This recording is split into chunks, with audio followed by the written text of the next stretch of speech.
Hello, good. How are you doing? I don't know what's happening. Where? I can hear you. You Maybe can, your phone. okay. Yeah. Can you hear me well?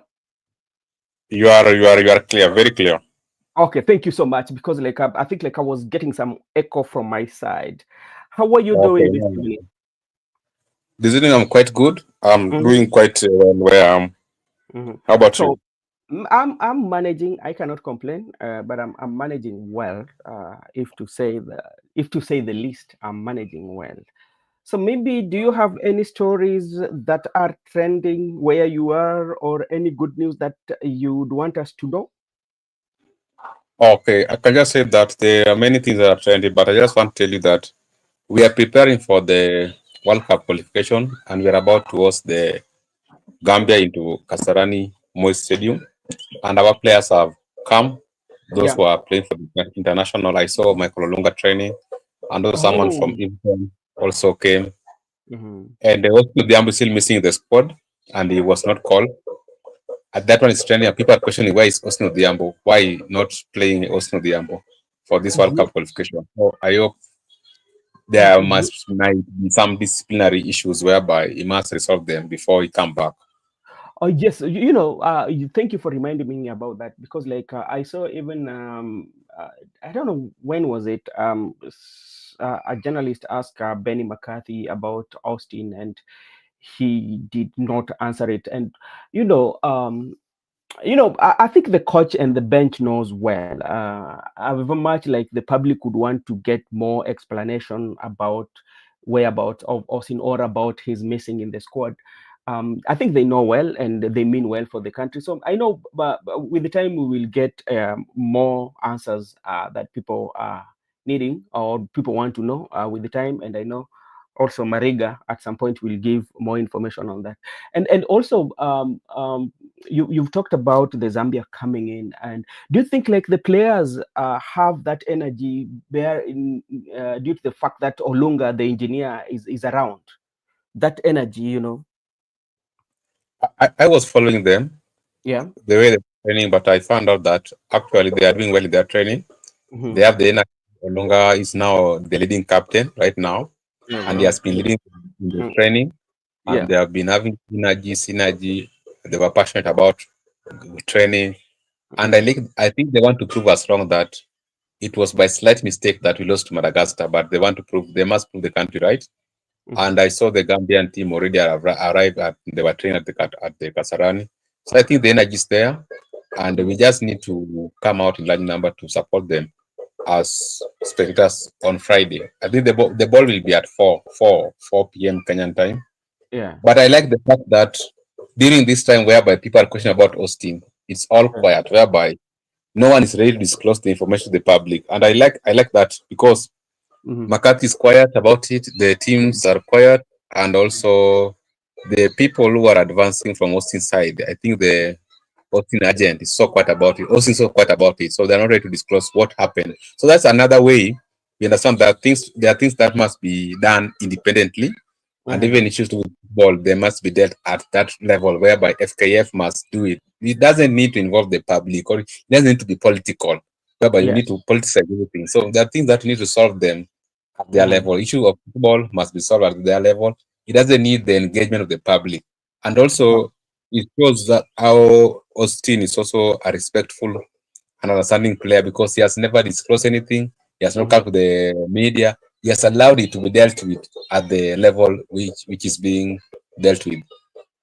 And Miguda, I fully agree with you that that is what we call high professionalism. You let the spectators keep on guessing what next or what is happening, but you as a player, or together with your management team, because like Austin himself is a brand, is not just a local player. He's also trying to make sure that his brand remains that brand, and if you look at the other side of Makadhi too, being is dealing with the national team, and you have to contain such like information, because like let's say if Austin could come out and speak something negative, because he has a fan base about the team and maybe how he was treated, maybe if not good, bad, or in a way that he feels it was not good, the emotions will rise, and And remember also on the other side also, if the technical team would also raise that this is the reason why we are not feeling him. So I think by them being so quiet, that's alone really has managed to contain the situation, and that's good. That's how it should be. Sometimes we do politicize everything, where politics that not is not usually being required to be. So we bring in politics, but once we bring in the politics, we lose the direction, and everything goes into chaos. And kudos to all of them, both the technical team of Arambe Stars and the agents and the manager of Austin, for keeping that professionalism in a very high spirit, and we thank them for that. Miguda, there's something that we want to speak about before we come to the discussion of today, because today I was listening to quite a number of people, especially giving their views on what happened by the Right Honorable Prime Minister and President William Ruto having a meeting with the MCAs of Nairobi, and stopping them from impeaching Rigathi Gachagua. There's so many things that people have said, and even the nickname of Baba now, when you go to the internet or when you go to some pages, they've nicknamed him so many, including Baba Fua, Mosho Moja, and all that. We will discuss about that. But before we do that, there's something here that we did not discuss, and I want to know your reaction on. Boniface Mwangi launched his political party and his presidential ambition to run for the highest office in the land some few weeks ago. And what caught my attention then was how the son came and introduced himself and say how he greeted by "How are you, terrorist?" That is what he said. And I really know what he meant, because remember, his father one day was arrested and was being charged by terrorism, remember? So that's the reason why he might have greeted her. But what was so much surprising, and how he talked and how the speech he gave was so much powerful. And at some point he said that we are a generation that is brought up in corruption, that speech alone. But now my question is, if he launched his political ambition and his presidential bid that he want to run for the highest office in the land, but I'm not seeing so many activities in his itinerary, how is this one going to be very impactful, or is waiting until the last end, the last tail, that when people are now is when now he will start campaigning?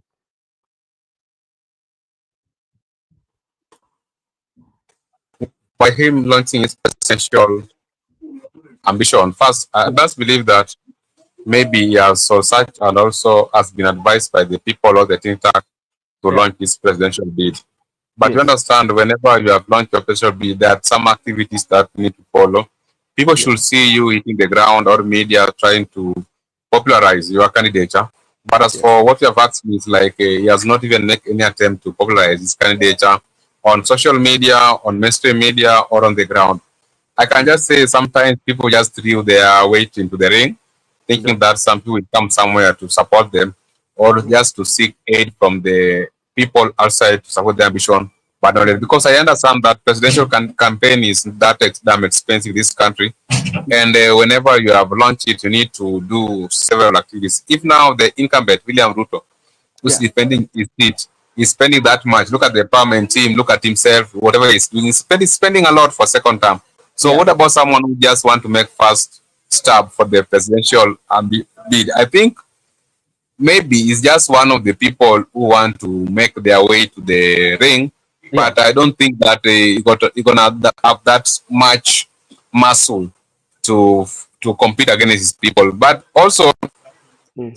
we understand things. There are many factors that must be considered. What about the issue of the running mate? What Mm. about the manifesto? What about the political party? What about inclusivity? So I think let us just wait and see. But I've not seen any much activity going on. Even right now, Maraga, there's not much activities going on in this camp.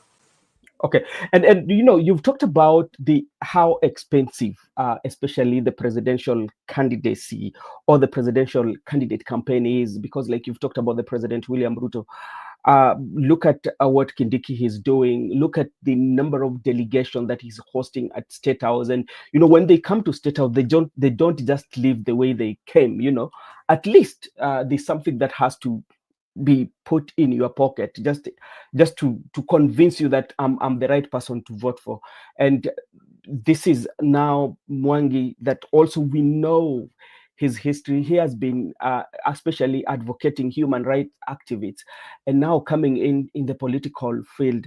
And when you combine that with the politics, because how does it play, especially because you're fighting for the rights of human, the rights of human, torture and all that, and just making sure the law is followed. Now you're coming in to run as a presidential candidate. And remember, this is not the first time he did one. Was it Starek or Kamkunji constituency? I think if we have, yeah, I think he ran. It was Stare. I think Stare as a member of parliament, where he did not made it. And one thing that he did during that time, all his posters immediately after not making it, he decided to clean or to plug all his campaign materials where they were in the walls and everywhere, which he did a good thing. But now his role that he has been playing and now bringing in politics into it, do you see quite number of Kenyans buying that ideology? First, I just want to say it is indeed that the presidential campaign is damn expensive the country. Yep. And even Kindiki was very clear in his pronunciation that the people who have gone to see him cannot leave with their empty hands. He must give them something so that it will be known that actually they left the residence of the deputy president. Yeah. And Mwang is coming with the fact that he's a human rights activist and he has been fighting for the rights of the human.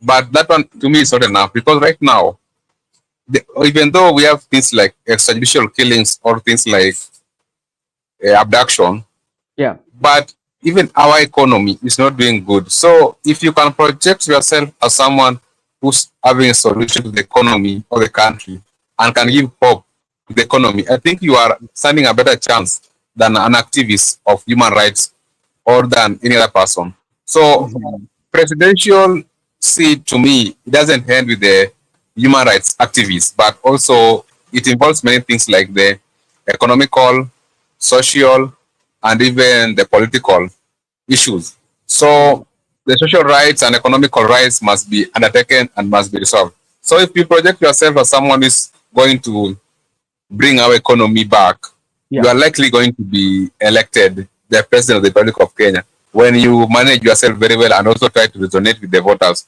And also you have seen there are people at times whereby he has, I don't want to talk too much about him, but if you want to be a president of this country, you need to respect that seat, and also you need to respect the president, because one day you might be elected and you deserve the same respect you wanted to people to show you. So there's no need of disrespecting people. Then when you are the president, you expect people to respect you. And we advise that anytime you need any seat in this country, maybe you want to be a legislature or a judge, you need to respect those offices, because one day you might land into those offices. Then you will need people to support you and give you support. But the critics, you must critique objectively and positively. That one is within the framework of the law. And that's why you find out that people like John Mbadi, people like Opio and I, who were criticizing William Ruto, and even they were saying the cabinet is skunk. Today they're in the same cabinet, because you are permitted by law to criticize objectively and positively. You are that one you can do, and you don't need to owe anybody apology. But if you want to be the president or in the future leader, at times it is also important to be very careful on whatever you are talking about. So about the city. So that's why I think, like he's a young man, I cannot oppose him. I can just support his ambition, and I can just tell him to continue and also to go forward, and he can look for whatever he wants in this country. But most importantly, you need to consider that it is not only about the issue of human rights, but also the issue of economy is a problem in this country. Okay. Thank you so much for that. And do you feel there is that connectivity the energy of connectivity between him and the younger generation is speaking the mind of the young people who, if you look very keenly, they're talking about accountability and transparency, they're talking about good leadership. That is what they want to see. And they are also wants leaders who understand the issues that the country are going through. With his political party, do you see that his political party is coming with that umbrella that is inclusive of all those that I've mentioned? Yeah, the branding of the political party might look nice or might tend to resonate with the younger people. But in my view, I Yeah, don't believe that he himself is resonating with the young people because initially, remember, when people went for the demonstration, yeah, it was one of the people leading from front. But people are very clear that we, the young people, we are leaderless. But they are the people who project themselves to be the leaders of the young people. They are the yeah, people who project themselves to be leading the movement. And they even go to the TVs, mainstream media, and even into their social medias, yeah, purporting to be the leaders of the Gen Z. And even they were questioned by Aden Duale by then, he was the CS for defense, that is Boniface Mwangi a Gen Z? No, he wasn't a Gen Z, but he projected himself as a Gen Z and a leader. In that mhm, case, the people lost hope in him because what was intended to be well-driven leaderless, they hijacked him. So it's the one of the people who hijacked him as leaders. Number two, there was yeah, a time whereby he was accused to be a commercial activist. Him, yeah, Anifa Farsai. And mhm, that's why I was telling people, anybody, you can do something today thinking that you are maybe having your own interest, but there are times in this country you will be accountable. Look at Matiangi. When he was the CS for the interior, when yeah, people were being killed at Ribayala, he was quiet. But now he want to be the president. The fundamental things people are questioning him is that tell us about Ribayala. If you yes, can explain about Ribayala, we will elect you. So even Boniface Mwangi, when he was purporting to be the leader of the Gen Z by that time, yeah, when he was coming out of a commercial activist, he was interfering with the formless movement. So he was purporting himself to be the leader of the Gen Z or to be the commercial activist. To me, that mhm, one, he failed, and there's no way he can connect the young people because initially people have lost trust in him, and even the other people have mentioned to you.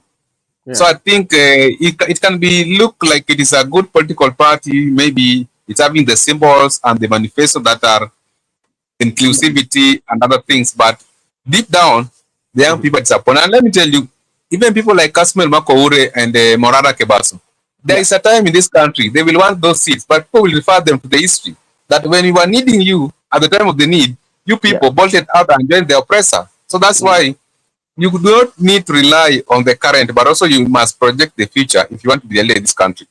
Okay, thank you. No, thank you so much. But now, when you look at it, you look at the political waters that we have, and connecting it with the Gen Z, who usually say that they are leaderless, they are partyless, and now Boniface Mwangi is coming with a party that might offer them opportunity because, like, from the way Boniface Mwangi has worked, maybe he's one person that is will treat people free and fair, and his party will not be might not be compared to these other political party maybe that is owned, and this can be a good platform, especially for Gen Z who wants to run. And because, like, this is a party that is has been formed by somebody who understands what the country needs in terms of leadership. This is a person who has been in the trenches and criticizing each and every administration. So, by coming with this party, it is an opportunity for the Gen Z now to say that, okay, now it is that time that we need to identify ourselves with this party, and let's use this party to capture some of the seats in 2027. I don't think so because Yeah, the main purpose was to allow the leader to emerge from the movement. yeah. So Boniface Mwangi never emerged naturally. Boniface Mwangi has been there, and they have been Boniface Mwangi was there. He has been there for a long time. I think it Can can you? offer opportunity to young people. Mhm. He can offer opportunity to young people with the political party. That political party belongs to him, and the younger people have also been spread across. Other Yeah. people have gone to ODM, other people have gone to DCP, other people have gone to Wiper. So I don't think it's the only political party that can give young people opportunity. It's just like any other political party, just like Wiper, just like Mhm. DCP, just like ODM, Mhm. whereby it's a matter of interest. So we're having the inject party. Yeah. I think that the Gen Z movement was hijacked, it Mhm. was infiltrated, and that's why the government managed to contain that movement, whereby the people who tried to emerge to be the leaders were compromised, and the other people also who are not the young people, even they just hijack the Gen Z and pretend to be the who are leading it. And right now, they are trying to hijack the same population. What Gachagua is doing, Gachagua said that all the Gen Z should go to the city because he spoke to defend them when he was in Mombasa. But he was the deputy president. When people are going to the street, he ought to have resigned by that time and said, okay, I'm supporting you. You people, not that after he has been impeached, now say, okay, I spoke. Of course he spoke. But at the beginning when people were being shot, what did he do? So I think there are people who have just taken advantage of the politics. But let me tell you, the younger people are not the older people. You might hoodwink the older people. You might scare the older people. But the younger people are very clear. And that's why today they were saying, Mosho Moja, Baba Fua. Because they don't trust the process. But the older people will tell you that, wacha tu Sakaja amalize, the deputy ni Mkikuyu. Akienda Mkikuyu atakuwa governor. So what is that? And we are talking about non-tribalism. We don't want tribalism in this country. And the older people will tell you, no, let Sakaja serve because he's from Western. And if he's impeached, Akikuyu will be the governor. So what are those discussions? The younger people are very organized and they know the true country. The people who are their friends and then the people who are not their friends. And some of the people who are not their friends in that parliament, in the next election, you might not find them in that parliament. Okay. Thank you so much. And that wants to leave us with the question now, because like Gen Z is that one population that has always been talked about, that constituency that people have been discussing about. But now, looking at it going forward, and even like the other day, I think it was the other day, the Githunguri member of parliament actually advised the Gen Z that for them to change the kind of leadership that we have, like they have to make sure that around 175 members of parliament, if I got her right, that has to be the Gen Z, then they will. But if they don't, then this, what we are seeing in terms of leadership that we are having now, or this is the kind of leadership we've been having, that it will not be very easy for it to change, that the Gen Z need to also come out and run for these seats. But now the question is, with the idea or with what they stand for, that we are leaderless, how are they going to make sure that that leaderless transform to them being part of the leadership and making decisions on the table? So that is a question that can be discussed another day. Then let's come and talk about the devolution.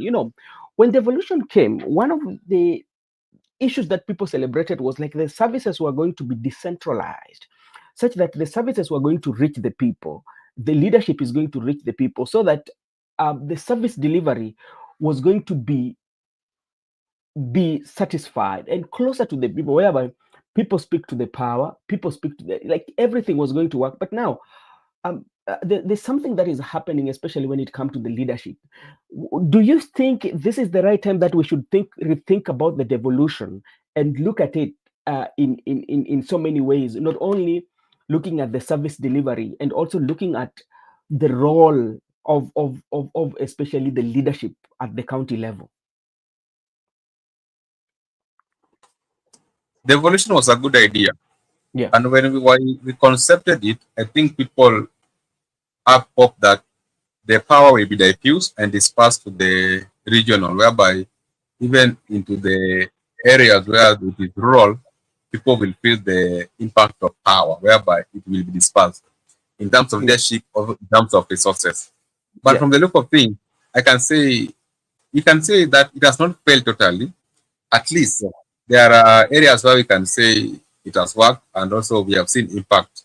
In the some counties, it has opened up the counties, and also it has opened up some cities, and also some sub-counties. It has opened in terms of dispensary, in terms of infrastructure, in terms of market, and also in terms of employment, because look at the number of people who are employed at the county level. Their majority, these people could be employed in which government? All of them could be employed in Nairobi? No. I think it also provides opportunity for employment to the people. But now there is a problem whereby it is not effective to me, because the majority of the people are still crying. even in terms of employment, the people who are employed in 2013 are still in office today. No one is ready to Mhm. leave the office. The people who have finished school cannot go to work in the counties. So in terms of development, it has failed us because there's no that room that has provided that that continuous employment for the Yeah. people. And also Mhm. you find out that in terms of even dispensary and also infrastructure, there's a time whereby Mhm. the national government try to overlap. They come and they initiate markets, infrastructure, and even hospitals. So you Yeah. can ask yourself, which is which? Mhm. Is it the county or the national government? So you Mhm. find out that it was having a good purpose and intention, Yeah. but right now, the other things that is killing us in that devolution is the corruption issue, whereby governors have realized that mambo ni kuiba. Mhm. Now, once you are an ally to the status quo or the Mhm. party leader who has sponsored you and the MCAs, no one can even discuss your impeachment. So to me, I can just say there was a problem. Yeah. And also the resources who allocated were not that a larger amount of resources because Yeah. 50% out of 100%. You ought to be even 20% or 25%. And I can say that we have a problem with the devolution as a country. Mhm. And it's high time for Kenyan people to sit down. I don't know why we should say, because we have been having the devolution conferences. Yeah. At the devolution conferences, we ought to have been discussing these issues. Like, now, what should we do? We have the Council of Governors. They should be Yeah. working on those issues. They said it. So I think there's a problem. And Yeah. as a country, we Mhm. need to ensure that we get back to the real intention of dispersion Yeah. and the infusion of powers to the people. Okay, okay, thank you, Miguda. You know, you just mentioned something that is very, very, very much worrying because, like, you've talked of devolution conference that we've been having, and the one that we had recently was in Homa Bay. It is not yet a month, and if you reflect back on the speeches that were being made by the leaders, one of the challenges that they were mentioning was about corruption. And immediately after even that conference, where it was supposed to be like a refresher, a reset of battle, like whereby you go to the factory setting and say that, okay, we've done this, and now we need to pick up afresh. But we still see the corruption elements, especially what happened, which we will also discuss about, the Gachagua, no, Sakaja, what happened with Sakaja, whereby the members of the county assembly, because I'm so much convinced one thing, that out of 80 people cannot think the same, that 80 people just think that we need the impeachment to be done. Maybe there's something that they know that we do not know out here. But if they decided, then they said that we have now to put the county boss to answer some charges, then you find this negotiation taking place and say that, okay, now stop doing this, we need to do this. And you've just talked about, you talked about corruption just from the conference that you had. And even remember that talk, then president talked about corruption, over about how the executive is being extorted some money by the legislative and even the Senate. He accused the two houses of extortion of money. And you see what is happening. Uh, Now, what can we say that now we are moving forward? Now, how can we talk about the evolution without the corruption? If you talk about the corruption, then we find that the people at the same time who are defending corruption.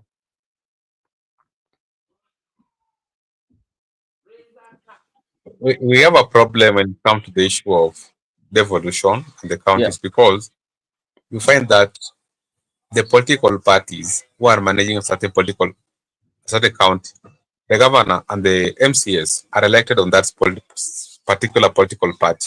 Yes. And when elected on that particular political party, they have their party leader. Hmm. So the impeachment power has been vested to the MCS. And Mm. if the MCS can decide on their own wisdom that we have done our investigation Yeah. and we have made a decision to impeach a certain government, Yeah. then you find out that that is the right thing to be done. Because you can't tell me the way you have just asked the question. Yeah. The 80 people cannot make an error. 80 people cannot make a mistake. If you are 80 people and we have appended our signature, Yeah. I think we are not we can't be wrong. Hmm. So you find that the political parties leaders or the political parties structure, Yeah. they tend to and defend the impeachment of the governor. then Mm-hmm. you ask yourself, what is the interest of this political party? Or what is the Mm-hmm. interest of the political leader? Because if you cannot undermine leaders who are elected, MCs who are elected, and one of their roles is to impeach the governor. Yeah. So if they have made a decision, you can just come intervene Mm. and defend the governor who's supposed to impeach. That is just like you are now interfering with the Yeah. devolved function of the assembly, because and also in the separation of powers, checks and balances. The Yeah. doctrine of separation of powers, checks and balances are being interfered with an individual. So I think as a people of the country, Mm. we can't purport to be fighting corruption. Yeah. We can't purport to be saying that this dragon called corruption, we must slay it.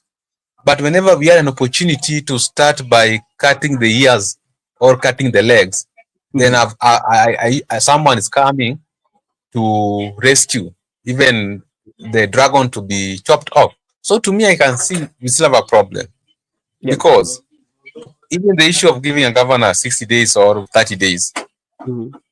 for what? Because the things are out that Yeah. Nairobi is not functioning. 60 Yeah. days, will Nairobi function within 60 days, or will they return the money you have stolen? Those are the questions we're asking. So, if that is the case, we should not be hypocrites. We should not be like the the Pharisees and the teachers of law, Mm-hmm. whereby we are. It is only corruption when my opponent is doing it, but Mm-hmm. when I'm doing it, it is not corruption. It is corruption whether I'm doing it or my opponent is doing it. So this issue of people tend to when you are not involved, you are loud. But when you are involved, and also when sometimes you have been silenced, then you can't speak Mm-hmm. about it. Even look at the issue of Waiguru. Waiguru Yeah. was supposed to be impeached. Then there was some intervention. Yeah. So, So people should not let the go people ahead. know that corruption, and the people supporting corrupt people. Okay, something, it makes me wonder, especially the two scenarios, because like we are now having two scenarios whereby the impeachment has been negotiated and said that okay, that we should not do that, and let's give 6 days. But I can remember the one for Rigathi Gachagua. Remember, a day before Rigathi Gachagua going to the parliament, when he had that presser that took almost like 2 hours or 1 hour 30 minutes, actually he pleaded and even asked the president for forgiveness. If there's something that I've really done for you, you have the powers to stop this. And you saw how it played part, and even the Orange Democratic Party had to come in and assist with the impeachment of Rigathi Gachagua. So does this one also confirm that the impeachment of Rigathi Gachagua was something that was negotiated and say that okay, this is what we are going to do? Because like if there was this negotiation to stop the impeachment of Sakaja, and there's also that negotiation that might have taken place to impeach Rigathi Gachagua, on how can that one be true, that there was also a negotiation to make sure that uh, um, Gashagwa is impeached. I think there was a negotiation because we Yeah. find out that Gachagua was impeached on the grounds that there were some times where Mutuse alleged that he was corrupt. About, you had things like Vipingo, Yeah. Hotel. There were Mm. so many corrupt things about the sons borrowing 600 million in the bank. But Mm-hmm. after now he was impeached, they Mm-hmm. stopped all those allegations. They now focus on one thing, that we impeached him because he was tribal. Tribal, yes. So yeah, everybody saying, okay, he was tribal. No one is talking about corruption. No one is talking about the sons. No one is talking about the Pingo Beach Resort. No one is talking about all those things they said about in inheriting the widow. They are not talking Yeah. about those things. They are talking Yeah. about, no, that guy was corrupt. You German Kabila. So Uh-huh. you can get the sense right. It was negotiated, whereby let us kick him out and bring our people and have a structured if it was not negotiated, we could not be having a structured working arrangement between ODM and UD. And remember also, after the people who participated in his impeachment with a great impact were the members of ODM, Yeah. and they append their signatures. So with the Ruto's allies, and they send him home. So I can Mm-hmm. say some of these things can be political, some of Yeah. these things can be interest, whereby I want to work with you, like the issue Yeah. of the case of Sakaja. I want to work with you. I'm going Yes. to save you, but my Mm. interest must be served. Yeah. So I think we are, even though as a country we tend to pretend that we talked about corruption, social justice, Yeah. abduction, social killings, Mm. but the reality is when someone is compromised, Yeah. someone is ready to Mm. submit the status quo, whoever the Mm. person is. That is a problem we are having as a country. Mm. And even look at right now, the issue of Juba, the Juba land, the Juba military getting Yeah. into Mandera. And we are coming to that. We are coming to that. We are There are coming. pictures. Mhm. Okay, so I want to conclude by saying, not that I'm supporting Wamunyoro. Me, I'm not supporting Wamunyoro, and I've never been a supporter of Wamunyoro. Yeah. I even don't know him, Mhm. and I know that I'm supporting Sakaja, and I never support Sakaja. I don't even know him. We Mhm. have never met. But the point is very clear. 80 people can't be wrong. Even if they Mm. want to say Baba is always right, Mm. Baba is never wrong. Those are politics. But in the real sense, Mm. people can't be wrong. Even if they are young people, even if they are not experienced politics, and there have been issues in the county whereby people have accused Sakaja of corruption. Mm. So if that's the case, Mhm. then let us have it the way they have decided. Yeah. But what is there is that the 80 people can't be wrong. And lastly, when Gachagua was impeached, Yeah. I think after whatever, there was some things, understand, there are many things that happened. Mm. Utterances from him and Yeah. the way they go, and also when Raila's vehicle was hit by 9 bullets Yeah. around Kenya. So those things might involve many things. So I think I just want to conclude by saying Mhm. they are reality and they Yeah. are politics. But someone can just speak for the sake of speaking. But in the real sense, when someone is compromised, can submit the status quo. Okay. Thank you so much. And let me take this opportunity to Laban Misiani. Thank you so much, my brother. How are you doing? I hope you're doing fine. And if you're watching us, you can also subscribe to our channel so that when we are having a conversation like this, the YouTube will notify you because we are here to discuss about issues and good governance and what we are saying. And we are just talking about the devolution. And when we're talking about the devolution, we are looking at the role of the leadership, especially at the county level. What should they do, and going around with the impeachment, whereby you find that some impeachment actually are being influenced. They are initiated, but they're being influenced. Especially, they do not want to go. So this is what Laban Miseni say. Whatever you do for days in your tomorrow's answers, Gachagua didn't know that 4 a.m. morning show in TikTok over Raila was his tomorrow answer when impeaching came. Thank you so much, Mr. Laban, for your take on that. And Migoda, as somebody who knows or somebody who has interacted with the legal minds in a society or in an environment whereby we usually say that we are the respecters of law, and you find that when the political processes are taking place pegged into the in the law, you find that they're being suffocated. I mean, yeah, you suffocate the political process and you suffocate the law and suspend it for a while to kind of like benefit your interest, or benefit somebody's interest, where you say that, okay, yeah, this is right, because like there's those that you will always let the political processes with the law to take place, especially in the case of Rigathi Gachagua. They say that, oh, this is a political process and it has to take that political. We do not want to stop it. The law has to be followed. But when you come to the Sakaja, it is quite much different. We say that now we suspend the law. Now we have to negotiate. Let's suspend the law and let us negotiate about what is taking place, and say that, okay, this is what is going to happen. We've given you, because the president gave the Sakaja and the county assembly 60 days to see on how. So you ask yourself, it's almost 3 years. This is in third year. Yeah. And people have been complaining about this, and you've given them 60 days. The 60 days, maybe what are the people saying down there? For the 60 days, will you be able to deliver deliverables? We call them deliverables. Will you be able to deliver all that, or provided that you are there and maybe to serve our interests, it's okay. Or what do you think? At what point do we suspend that constitution? That this is not a constitution. This one now need one-on-one negotiation. There's no way, there's no time we suspend the constitution. Yeah. The constitution is usually in operational, but you understand when things like negotiation come into play, Yeah. we had what we call alternative justice system Mm-hmm. or alternative dispute resolution mechanism, Mm-hmm. whereby sometimes you can resolve dispute alternatively. You Mm-hmm. don't need to go through court process. So it's Yeah. up to the parties to decide. For instance, if today we agree with you that we can't go through court process, and Mm-hmm. we maybe I was involved in in defamation, so we Yeah. can decide to do it. We can either reconcile, or we can either negotiate, or we can do arbitration or mediation.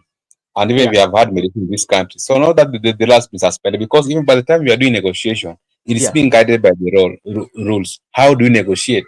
What are the Mm-hmm. rules for negotiation? What are Mm-hmm. the submission of the parties? What are the criteria? That's why they ended up with a resolution like 60 days or 30 days.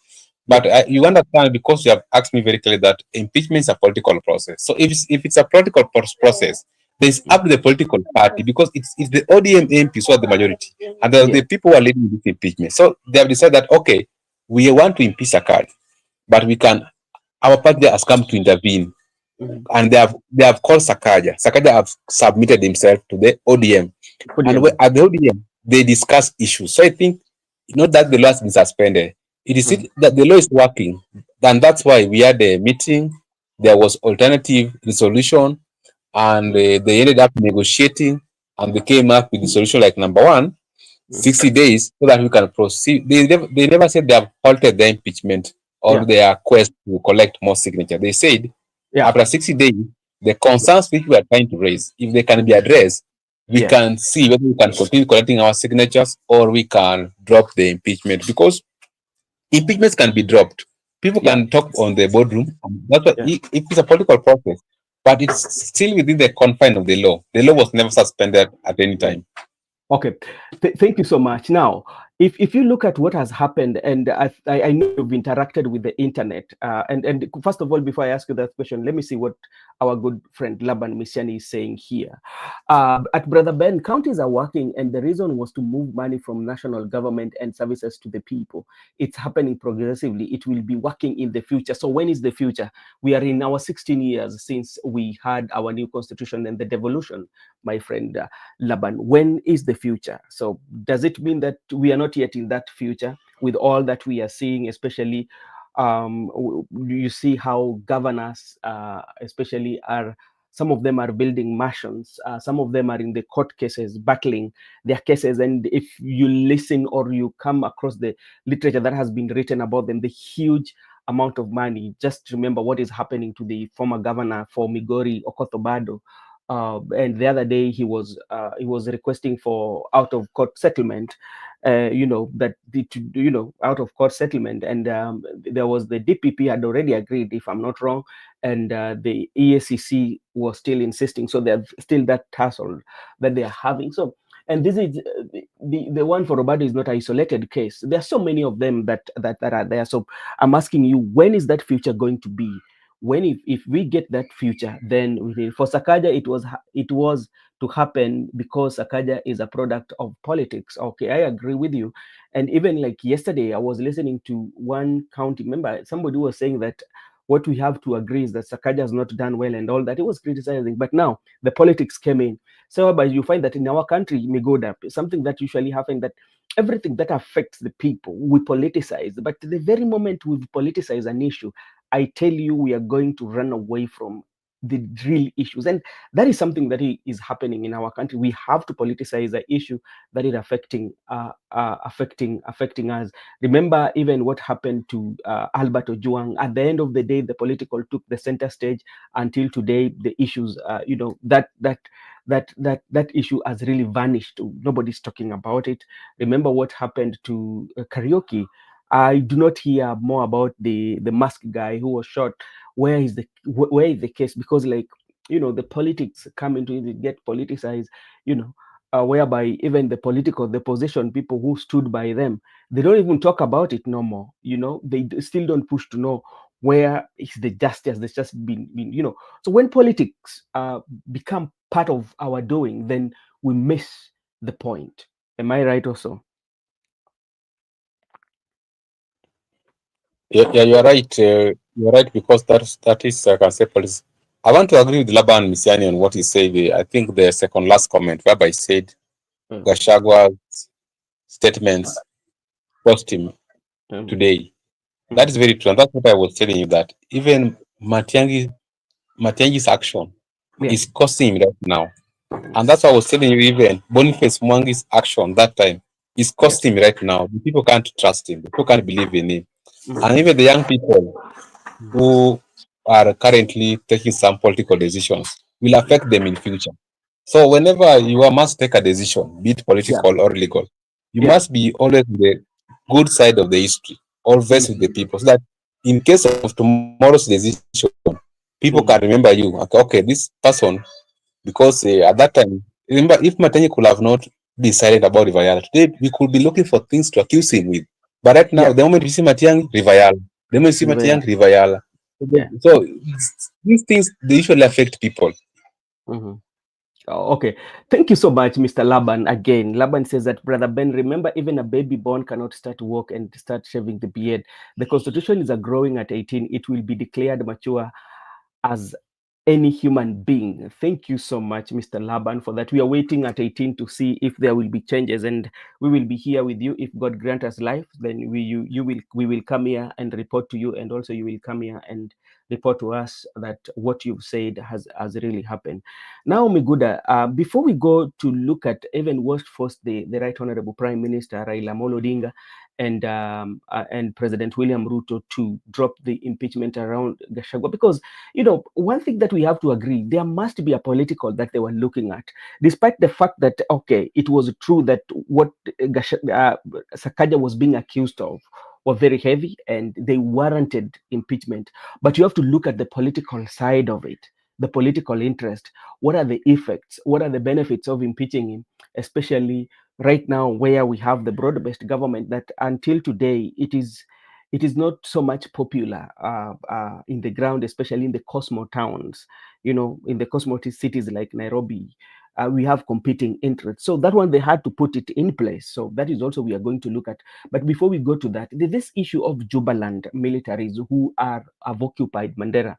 And today, the CS for internal security was posed that question, but he said that that is something that we are working on to multi agency. So is something that is they are working on. He did not give definite answer, but to me, I convinced, because like they cannot be in Somali without government knowing. Definitely, that is something that I'm convinced about. What is your take about that? That's what I wanted to talk about. You understand Yeah. that the Jubaland military, they have occupied Mandera, not Yeah. Somali. Hmm. Now, if they have occupied Mandera, and that is one of our borders into the northern eastern, Yeah. you find out that there are people who are living there, Kenyans who are living in those Mandera, and they were complaining that they have been displaced. And Yeah. the Jubaland military have been offered a school where they have been camped, and Hmm. also they have been offered, I think, like Turkana, where they have Hmm. been also trying to be alert. But Hmm. the people have taken shots, they have shared the people on the internet. That's now the good news. Yeah. And when the people were asking the internal CS to answer those questions, he Yeah. said that they are still doing intervention, and when they find out what Yeah. is their role there Hmm. or what is their intention, they will Hmm. inform the public. Hmm. I want to speak from a point of no information, but I just want to say it's not. It's a very dangerous thing if you Hmm. can host Jubaland military and understand what's happening in South Sudan right now, and if Hmm. you can be the country hosting a rebel group in the country, it's like we are going to be labeled internationally as now an ally Hmm. to Hmm. terrorist or rebel group. I don't want to speak much about it, but I think it even politically it's gonna be messy when people will just put politics in it, whereby Hmm. the opposition will criticize the government that how have you allowed the Jubaland military to be hosted in the Yeah. country? You Mm. understand at times in war, you can be an ally to a certain people who are fighting and also provide them with the machines also you can host people. Yeah. But the people actually being hosted are the civilians, whereby you can allow the civilians to come into your country and even you Mhm. can host them as refugees and give them refugee status, but not the other way around, whereby the military or the people who are supposed to be fighting are being hosted.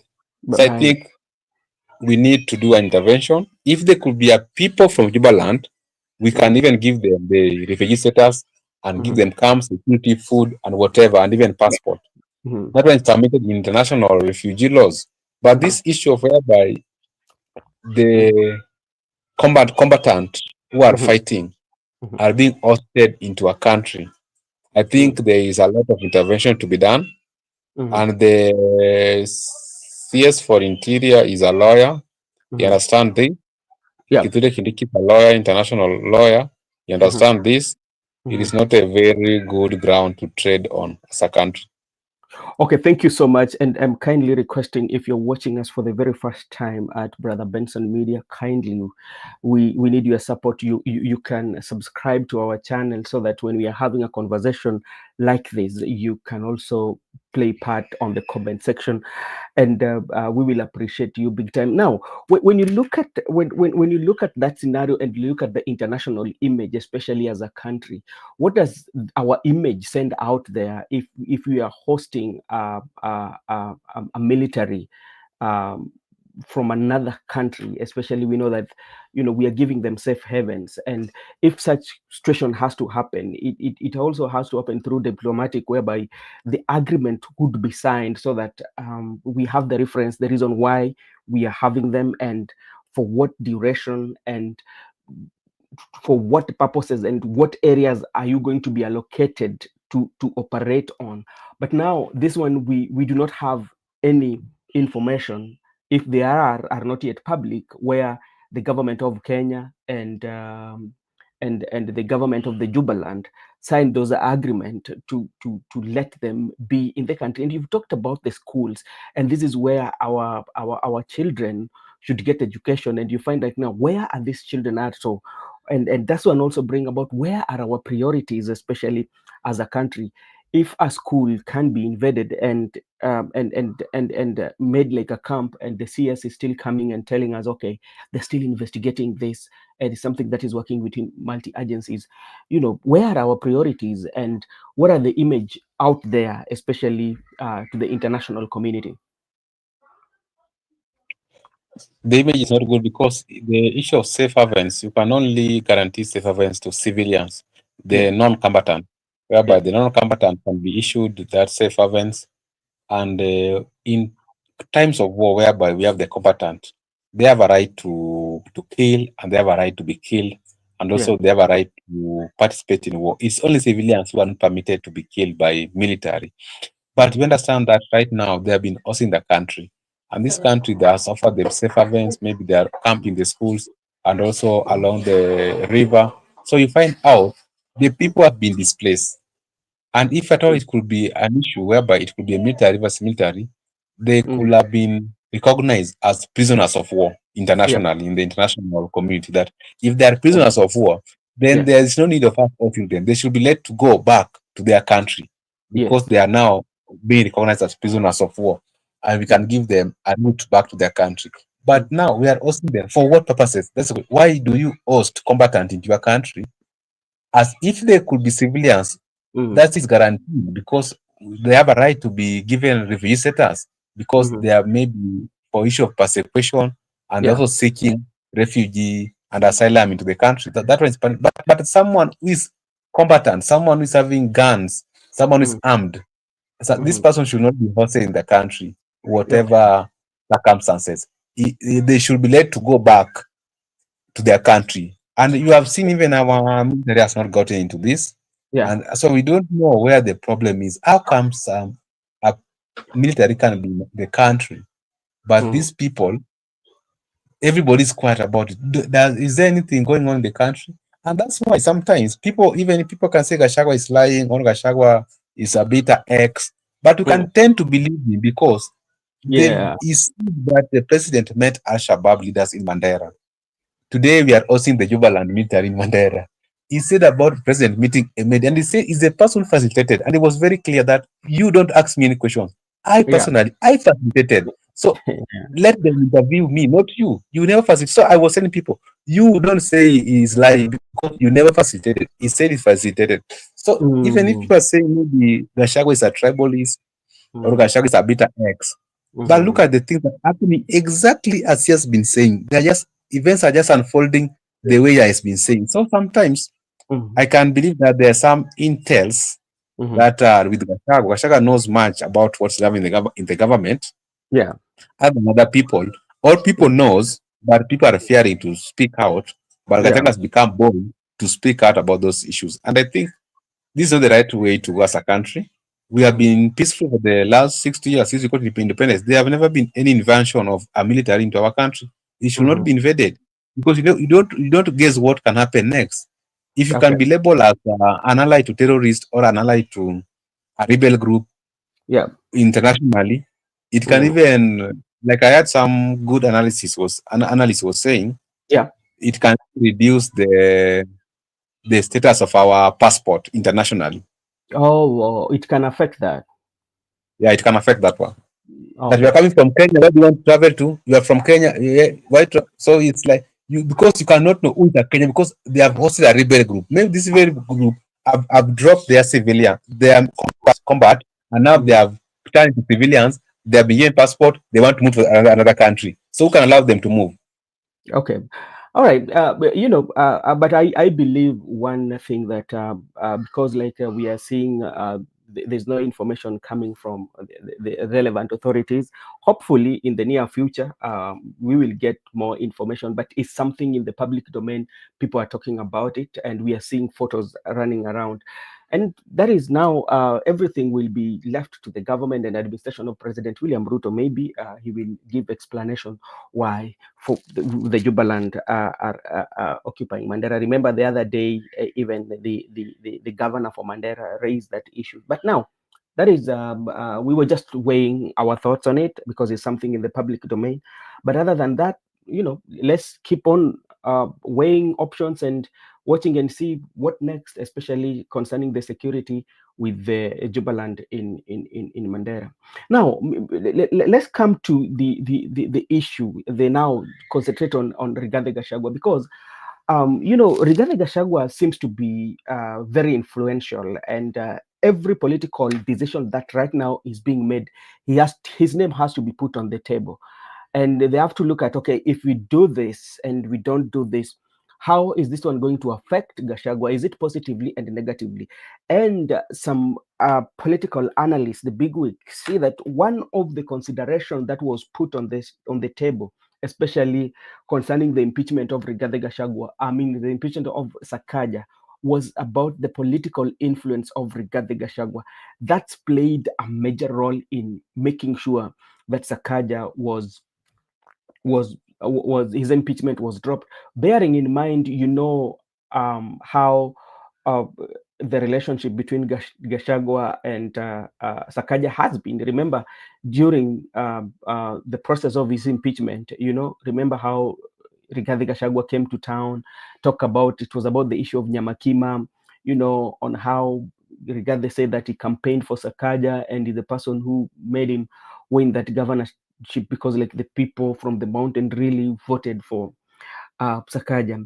But now, do you feel or do you also have the same view that the Sakaja, the Rigathi Gachagua influence might have played a role in reaching the decision by the two principles that, okay, let's first of all have a negotiation on it and see on how we can work this one out, because if it happens, then Rigathi Gachagua will get the political points. That is true because I think the people who came to that conclusion were very careful into their moves because Sakaja has been stubborn to Gachagua because you understand whereby Gachagua said that we the people of Mount Kenya elected Sakaja. Yeah. Sakaja's been demolishing houses belonging to the Mount Kenya people under the Nairobi County. Sakaja Yeah. also accused Gachagua of being tribal, and he Yeah. was saying, we are in Nairobi, we are not tribal. Enda peleke kabila yako huko Nyeri. And you understand what they said, that if Gachagua could have been impeached, Mm. if Sakaja could have been impeached, now Yeah. Gachagua could have taken longer points, because Mhm. Gachagua has all wanted Sakaja to Mm. go home. And he has said 2027 lazima tufukuze Sakaja. So if they can send him home as early as 2025, that Yeah. could be a Christmas party for Gachagua. He could have Mhm. taken the longer point. Mm. So I think that one also came to consideration, whereby Yeah.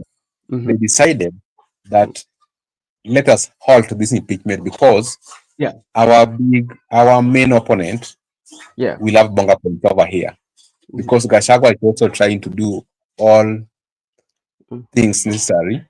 to send away Gachagua Yeah. into the Nairobi politics. So I think Mm. if Gachagua is someone whom they have worked with, they trusted Sakaja as UDA governor. Mhm. That is why I think those are the one of the consideration things. Even though we are talking about particular list or maybe tokenism, but even the issue of Gachagua, because Gachagua right now, Mhm. even when Kindiki was speaking today, it was responding to Gachagua.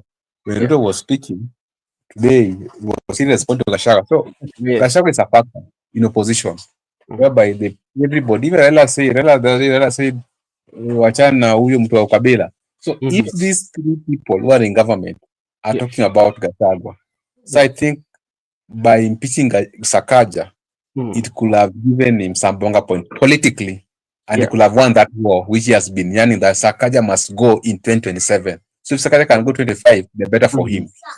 Okay, and maybe if you put in consideration, bearing in mind, like the impeachment that was brought, it was quite much different with other impeachment that we've seen, because this impeachment, which was supposed to be tabled, it was being tabled for the both the governor and his deputy were to go, and that one would mean that if they go, the speaker would run Nairobi for 6 days as per the constitution. So, which means the pair that will be coming would be there would be election for a governor. And bearing in mind the popularity of the broad-based government in Nairobi, and also DCP will be coming in, that one could have even created destabilization in kind of like the broad-based government facing off with Rigathi Gachagua in Nairobi with the hostility. What could that scenario could have been?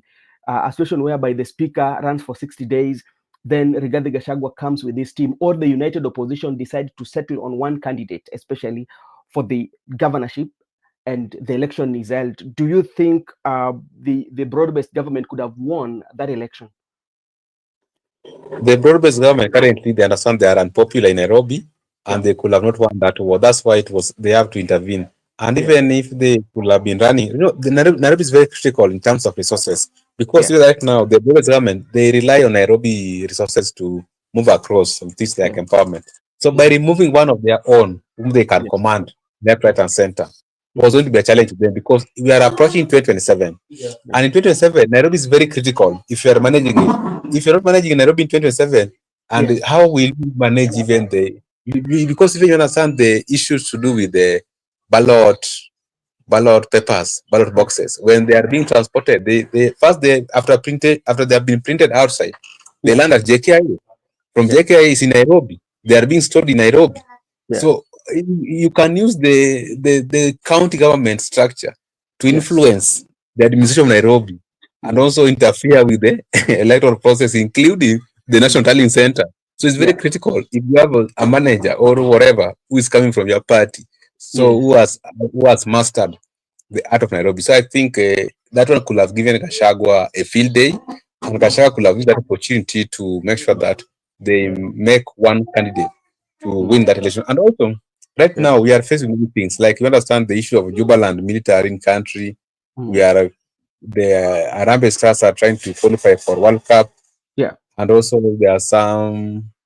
I think we still have some issues in the country whereby if you introduce politics right now in Yeah. Nairobi, particularly in Yeah. Nairobi City, you're gonna bring that political instability in the Yes. city. Yeah. Yeah. And Yeah. by doing so, Mm. it's going to give opposition a field day, and they are Mm. going to use that platform to be more popular and also to ensure that they go right now. If you look at the by-elections, if this Mm. by-election, 7 of them Yeah. are the one which are now giving government sleepless night because the issue of Malava, they are unable to tame the DCP in Malava. Yeah. DCP are fronting their candidate in Malava. They have tried Mhm. all means. You saw Wetangula there, you saw Mudavadi there, you saw people have been going there to just try to remove, but the DCP have insisted they must have Mm. a candidate in Malava. Yeah. Look at what happened. You know, the ones in Nyanza have been softer ground because it's like there are no interference from other political parties outside. Maybe it's just the the people in those regions, all the residents, and the people are maybe some people are independent or Mhm. ODMTF or Yeah. DAP, Mhm. but there has not been interference from DCP or UDA. So I Mm. think if you had another election in the capital Mhm. city, it's Yes. gonna give the people political instability, the issue of insecurity, and many other things are going to affect. They are trying to stabilize the country. So if you introduce another thing, so it's better to move Mhm. on them with Sakaja other Mhm. than a lot of politics within the city. So in other words, there are so many considerations that was put in place, including the stability of the city at this moment in time. Because, like, if you introduce it with so many activities that are coming ahead, so that one could have. But now, look about. Can you talk about also? There are those members of parliament because I read somewhere in one of the dailies that the members of the county assembly were threatened to stop. You need the word threaten. I don't know whether the print media sometimes usually to spice it up, but they said that they were threatened uh, to stop the impeachment. Actually, even like the 2 months that has been given, the 60 days, that is just for public consumption. But the real issue here is like we have to maintain it, and until we go to the election. The 2 months and 1 month, that is for public consumption. That is what I know. And look at it also that there are those who are not very happy, especially among those MCAs who are not very happy with the arrangements of the BBI, but they do not want to come out, in public. But at the ballot, because they would vote by a secret ballot, right? You know, so that you don't know who voted. Also, that one also was a way in which was going to expose the weakest part or the weakest link of broad-based government in the county assembly. So that's why, like, all that had to be stopped. Or what do you think about the members of the county assembly who are not very happy with the arrangement, but they do not want to come out publicly? But this one was going to be a best opportunity for them to show their dissatisfaction with the arrangement. What do you think about that?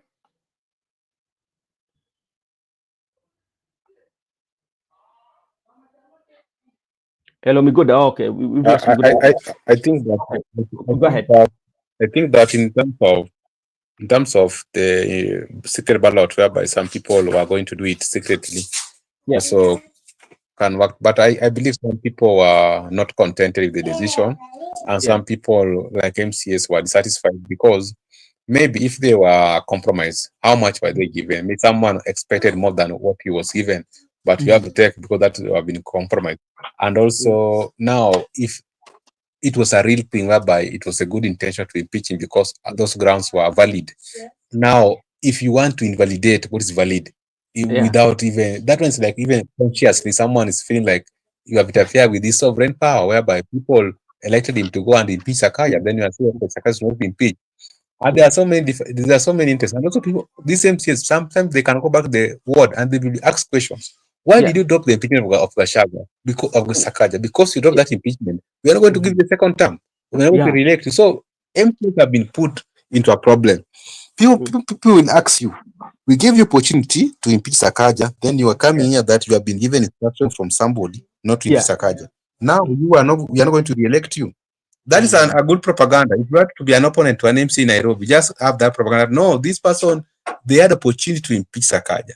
Then they were told not to impeach Sakaja. Then he never impeached Sakaja. So to me, I believe that this person is not a good person to represent us because he's not even representing our wills. Our will was let us Yeah. impeach Sakaja, but they say okay, we are not going to impeach Sakaja. So I think the issue of independency of the county, there are many things could have played like a Yeah. consideration, Hmm. but I believe that one of the things they looked it was political stability, the And rising of Gachagua in the city, and yeah. also remember if they could have impeached him, Yeah. the rebels in ODM, you know the two rebels, Yes. Sifuna and Babu Wino, could have taken the credit, Yeah.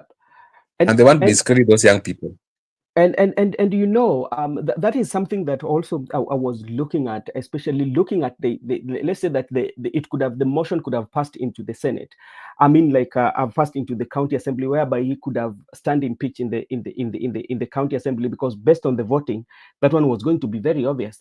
And now the tricky part was it that maybe at the Senate you'd want to control, but like in the Senate again, I remember what president had already accused the senators of being corrupt, and now your best guy is coming before them, especially with the political realignment that we are seeing. The people who are supporting Gachagua, you see now people like Boni Alwale nowadays are reading from a different script. They're not in the UDA.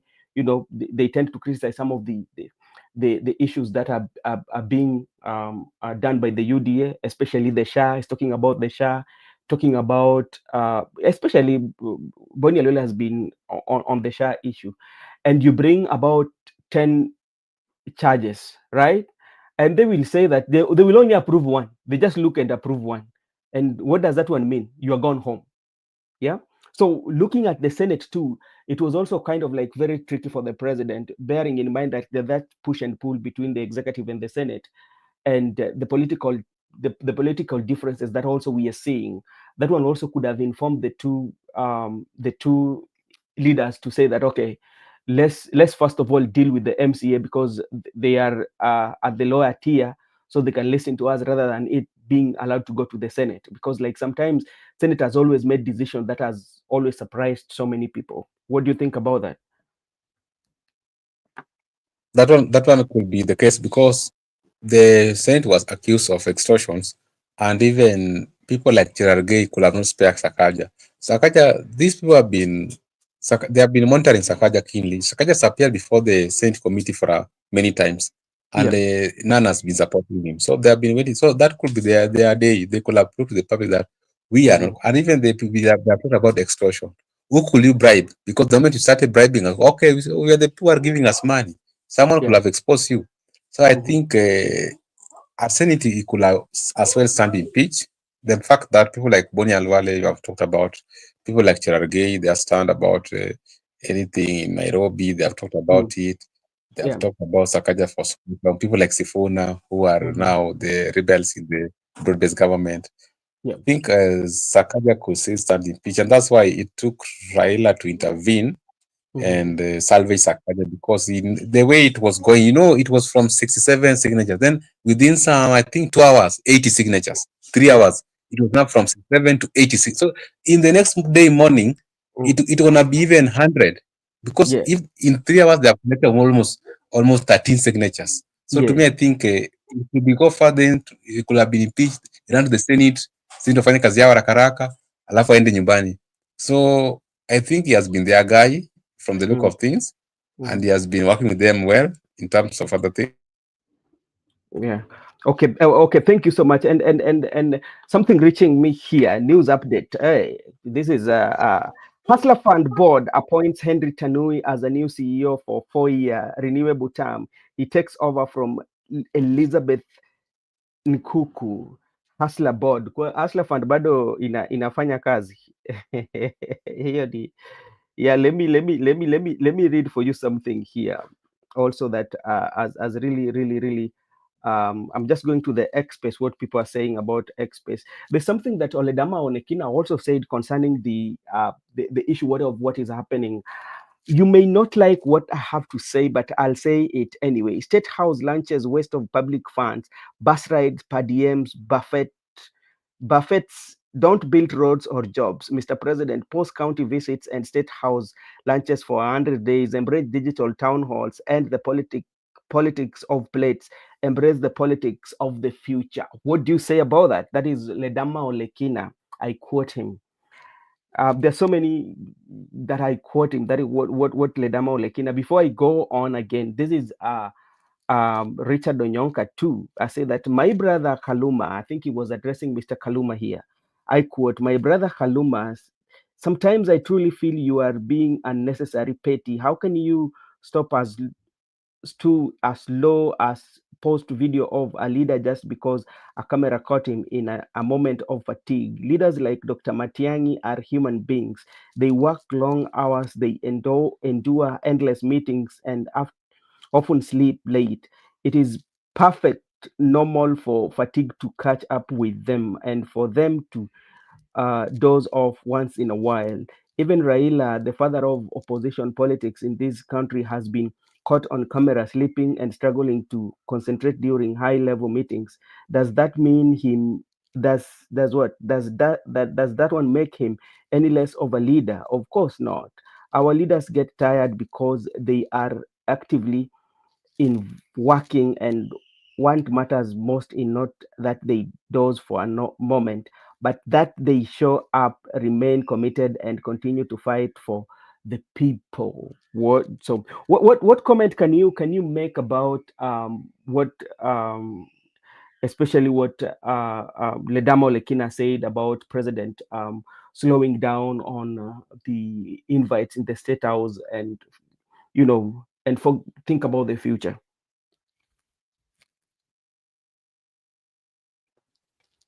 I just believe that Ledama Lekina has come to reality. This is Hmm. a problem we have in this country. Yeah. When you are with the in the government, Yes. you tend to forget. Hmm. Even Gachagua, when he was in the government, used to speak anyhow. But Yeah. after being impeached, now he Hmm. has come back to his senses, and now Yeah. he's coming to reality. Hmm. Even what's happening right now, people like Kuri are coming to reality. Even people like Ichunga will come to reality. Each and every Hmm. person, like Ledema, when people are going for that broad-based signature, where they're going to for the broad-based MOU, Yeah. Ledama was the chairperson. We saw him speaking and we embrace everything. Today, he's speaking a different language. And they were castigating those people who never supported. And let me tell you, even these things you are seeing working arrangement, and the people who are like Kaloma, the people will cry first. That's Yeah.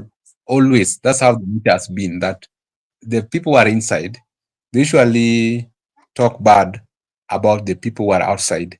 And they usually Yeah. defend impunity. They do Yeah. defend impunity all the time. But when they Hmm. have been kicked out or by the natural activities they have found themselves out, they tend to know much better. And to the Yeah. defenders of the human rights, and so defenders of the people and the Hmm. great oppositions of the government. So I Yeah. think that must come to reality. And that is it. That's why when you have an opportunity to serve in this country, it's a public officer, do not forget the people.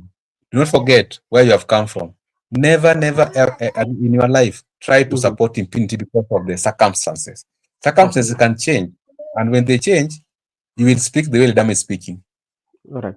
Now, again, let me also read for you quite a number of leaders who weighed their options, views, not options, but views concerning about what happened with. And I will go directly to Alai. Alai is one of the county members of Assembly of Nairobi. We have always listened to our elders what it comes to when it comes to politics, and we always will, even if we disagree with them at times. We cannot ignore their wisdom. So don't blame us for listening to Raila Odinga. To refuse to listen to Raila Odinga, to refuse to listening to Raila is like refusing to listen to your own father, and doing so you risk missing both blessing and wisdom. What you stake if you refuse? This is according to a lie, and I would go for the last bit of his literature when he say that to refuse to listen to Raila is like refusing to listen to your own father. And in doing so, you risk missing both blessing and wisdom. That is according to a lie. You risk. So, in other words, one of the things that they lie was fighting for when they were doing it. From my understanding, is that he was risk. He did not want to risk to miss both blessing and wisdom. What is your take on him? That is his opinion. I respect his opinion. I defend his opinion. But I just want to say one thing. Yep. Not that all elders have wisdom. Yep. Not that all elders, all fathers can give you blessings Mm-hmm. or can give you wisdom. Some can give you curses. Some Mm-hmm. can mislead you. Mm-hmm. But wisdom is not only vested in one person. That Yeah. in the entire world, it's only one person who has wisdom. Yeah. Wisdom can be found in a young person, Yeah. and not that all elders, Mm-hmm. all of them were wise Yeah. at one point in life. Mm. You find out that there are those people who are young Yeah. and they can give you those both blessings and Yeah. wisdom. And the Yeah. fact that you are my political leader Mm-hmm. doesn't qualify. You can be my father politically, Yeah. but at times you can make a mistake. Not that you Yes. can be right all the time. I Mm-hmm. don't believe that is there any person in this world who is perfect and right. Mm-hmm. The way the nature of the world, even the way we are. Even Solomon was Mm-hmm. the wisest person ever live in this planet Earth. But in his kingdom, he was Yeah. having the council whereby there are people who used to consult. Yeah. He used to consult even the younger people. He used to consult the teachers of law. So Mm-hmm. to me, that is opinion. Yeah. But I don't believe that if I make mistake Yeah. now, I want to shift that burden to the person that it is because of somebody's wisdom or Mm-hmm. somebody's counsel or Yeah. somebody's because I want a blessing. That's Mm-hmm. why I made that mistake. The Okay. fact remains that Mm-hmm. Nairobi governor was supposed to be impeached. Yes. When Raila intervened and Yeah. now is turned not impeached, Mm-hmm. doesn't make you now blame that no, people will ask you, you wanted to impeach him. Why have you changed your mind? So Mm-hmm. I've changed my mind because of wisdom and blessings. Yeah. That is Yeah. that is not the politics we want in this country.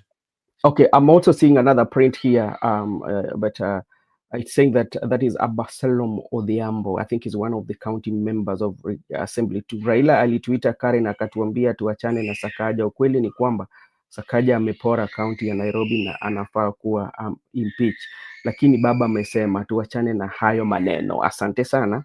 And now this is now the part that I was coming to, and I told you this is.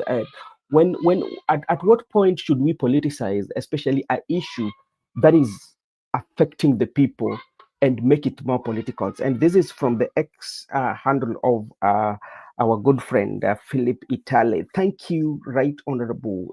Thank you at Raila Odinga for saving Nairobi from Gachaguaism. He had plotted. The plot failed. It is dead on arrival. So according to Philip Itale, all this that was happening, the impeachment of Rigathi Gachagua, the impeachment of Sakaja, was something that was planned by Rigathi Gachagua. And this is the reason why I was saying earlier that Rigathi Gachagua has to be on the table, especially when political decisions in opposition and in government will be made, because he has an impact. And if it is true, how would Gachagua plan and convince a total number of 80 members of county assembly to impeach Rigathi Gachagua? Does it make sense? How powerful is it, the Rigathi Gachagua?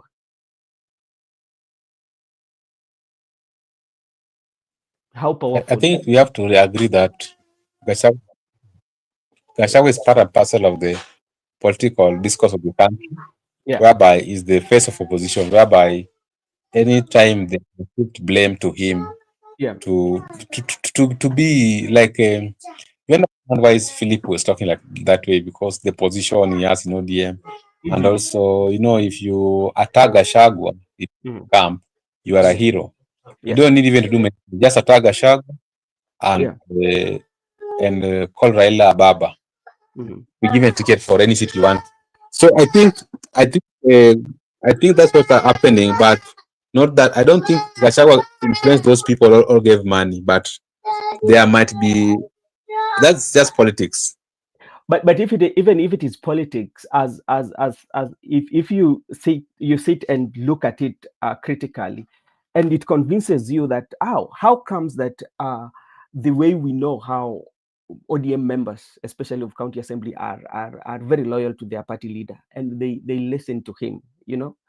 Yeah, they listen to him. And you come and say that, okay, this is something. If uh, Rigathi can have an opportunity to convince almost like even like 10 ODM members, 10, only 10, then what does that one mean? Especially when you look at Rigathi Gachagua, if it indeed, let's take politics out of it, and we just say that, okay, Rigathi Gachagua managed to orchestrate or to engineer the impeachment of Rigathi Gachagua, then it means this guy is powerful. Yeah, it means that guy is powerful and that guy is able to swallow ODM. Yeah. He And, can and swallow ODM going forward because that's the power he has to convince even MCS to impeach Gachagua to announce that Raila has intervened. I yeah, think he's powerful in Nairobi politics and he's very powerful and we need to watch him. And yeah. even he can swallow ODM, he can even try to take some members of parliament from Raila Odinga. I And think and and if that is the case, sometimes before you think you need to think critically. and that one has really shifted. That one has really shifted on how the politics used to be done, because like such like what is happening, everything used to be thrown at Raila every time, and now you find that everything is now being thrown at Rigathi Gachagua. It tells you in terms of political, in our political arena or in our political terrain, he has really climbed to the ranks of the ranks to play with the big boys in politics. That's why like he has to be considered every time when you want to make political decisions, that even his name has to be used at a form of propaganda, because like when you use propaganda for somebody, it also builds them. Yeah, despite the fact that sometimes it might be degrading them, but at some point it's also built them. You make more people to know him and say that, okay, who is this guy who is ready to engineer the impeachment of Rigathi Gachagua? I mean, of Sakaja, Johnson Sakaja. That one gives you that to start looking at his history. Hey, Makobura, how are you doing, sir?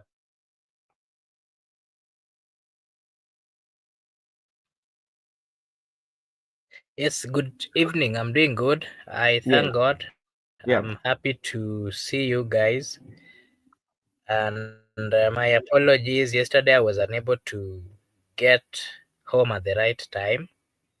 Today, Kwani nowadays, I don't know what's happening. Kuna jam 24/7 in Nairobi.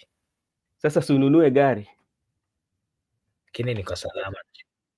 na sununue gari. Unajua itabidi You're muted.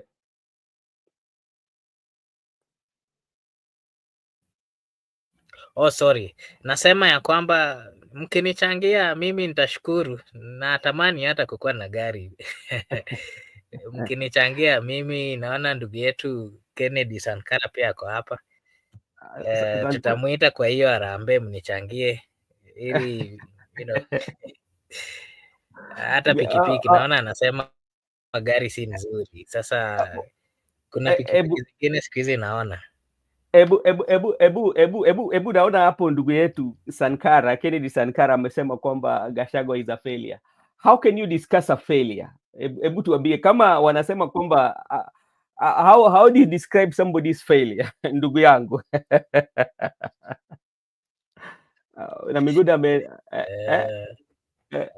Yeah. Maybe Sankara should give us that clarification. Ameamua muninunulie nduthi. Ameona nduthi iko sawa na mimi. Labda naona nduthi itakuwa iko sawa. Sankara anasema kwamba Gachagua is a failure, na kama ni failure tu tunauliza tu mbona ukipata kwamba pale ODM ukiangalia kwa handle ya Philip Itale anasema kwamba is the person who might have engineered or Gashaguaism, and thus they thank Raila for coming in to stop that. Is that one somebody who is a failure? Who somebody who anaweza tetemesha mpaka convince those members of county assembly to vote? I don't think so. I think that he's somebody who has influence, whether positive or negative. He might be having negative influence, but influence is still influence. That is what I think. Amakobura, we were here with my brother here, Miguda. We discussed so many things, varying from coming all the way from. We look at the devolution, and then we were just asking ourselves that one of the main reason why devolution came was to bring the services closer to people and even to the leadership also closer to people. But we find like when issues like accountability arises, you find like sometimes it's being negotiated, and the way it was negotiated on the impeachment of Rigathi Gachagua, let me tell you, his strategies are quiet, outdated, and old school. His reception is similar to what Raila achieved in 80s.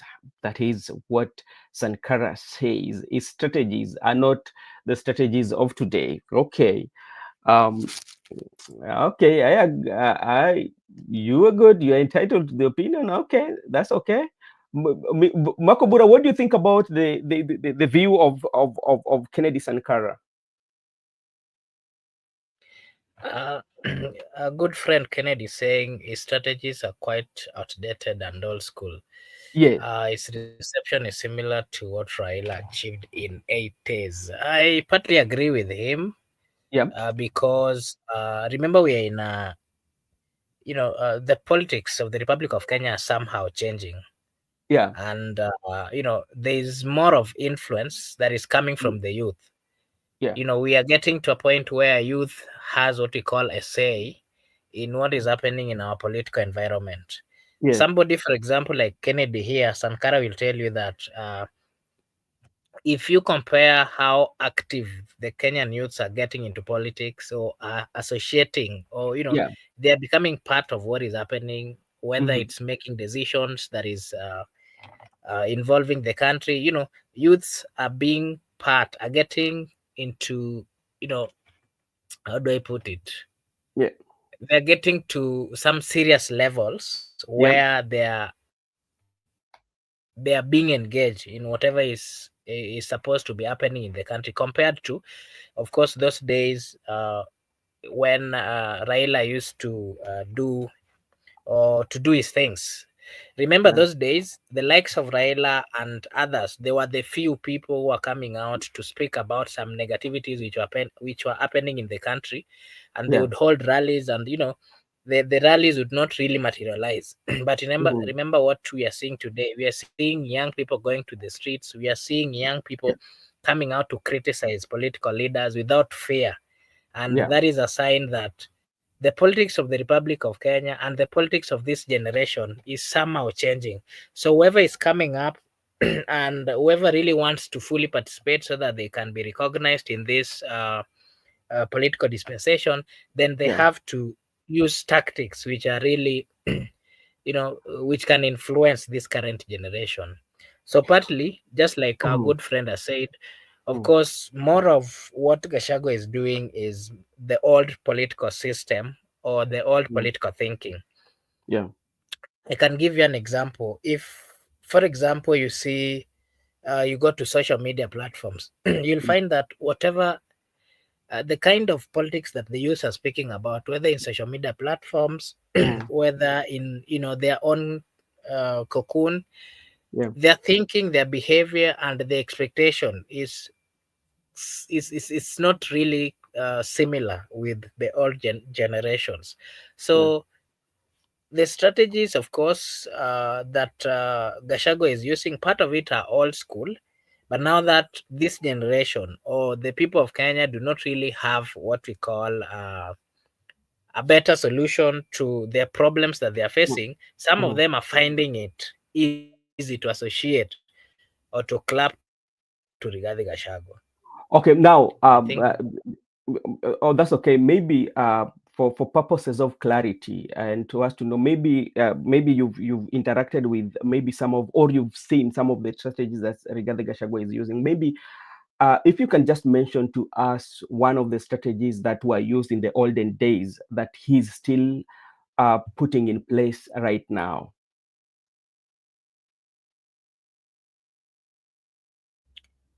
uh, you know what is happening in the politics of the Republic of Kenya, and Mm, specifically if we are looking at the tactics which are being Mm. used currently, Yeah. you Mm-hmm. know, let me give you an example. If you look at the likes of Kenya Moja, Mm-hmm. they are calling themselves the third gen Mm-hmm. or the third force. Yeah. If you keenly look at the politics that they're trying to play, it is Mm-hmm. one that is somehow different from the one of Gachagua. What Remember what is regarding Gachagua, what I'm is I'm getting different? What is I'm different I'm about getting Kenya Kwanza? I'm getting to that. Yeah. Remember, Rigathi Gachagua gained a lot of popularity, of Mm-hmm. course, partly because of his impeachment and the Mm-hmm. comeback, or uh, the comeback in sense that the kind of language that he Mm-hmm. would use to revert or to to communicate his Mm-hmm. thinking, his feelings, and what he thought Mm-hmm. were being done. Yeah. And if you ask me, Rigathi Gachagua has gained fame because of what I can call loose, I don't know whether that is the right term, loose mouth in the political environment. Remember, the people of Kenya are those people that when they want to tell you the truth, they will always use it without, without clothing it. Let me Mm. use that word. And that is the kind of tactic that Rigathi Gachagua is using Yeah. to get his those people who are following him, so to say. Mm-hmm. If Mm-hmm. Let me give you a typical example. You go to all these social media platforms, young people are on social media platform. The reason why they are there is they want entertainment, they want fun, they want someone who can speak about something that would make them laugh.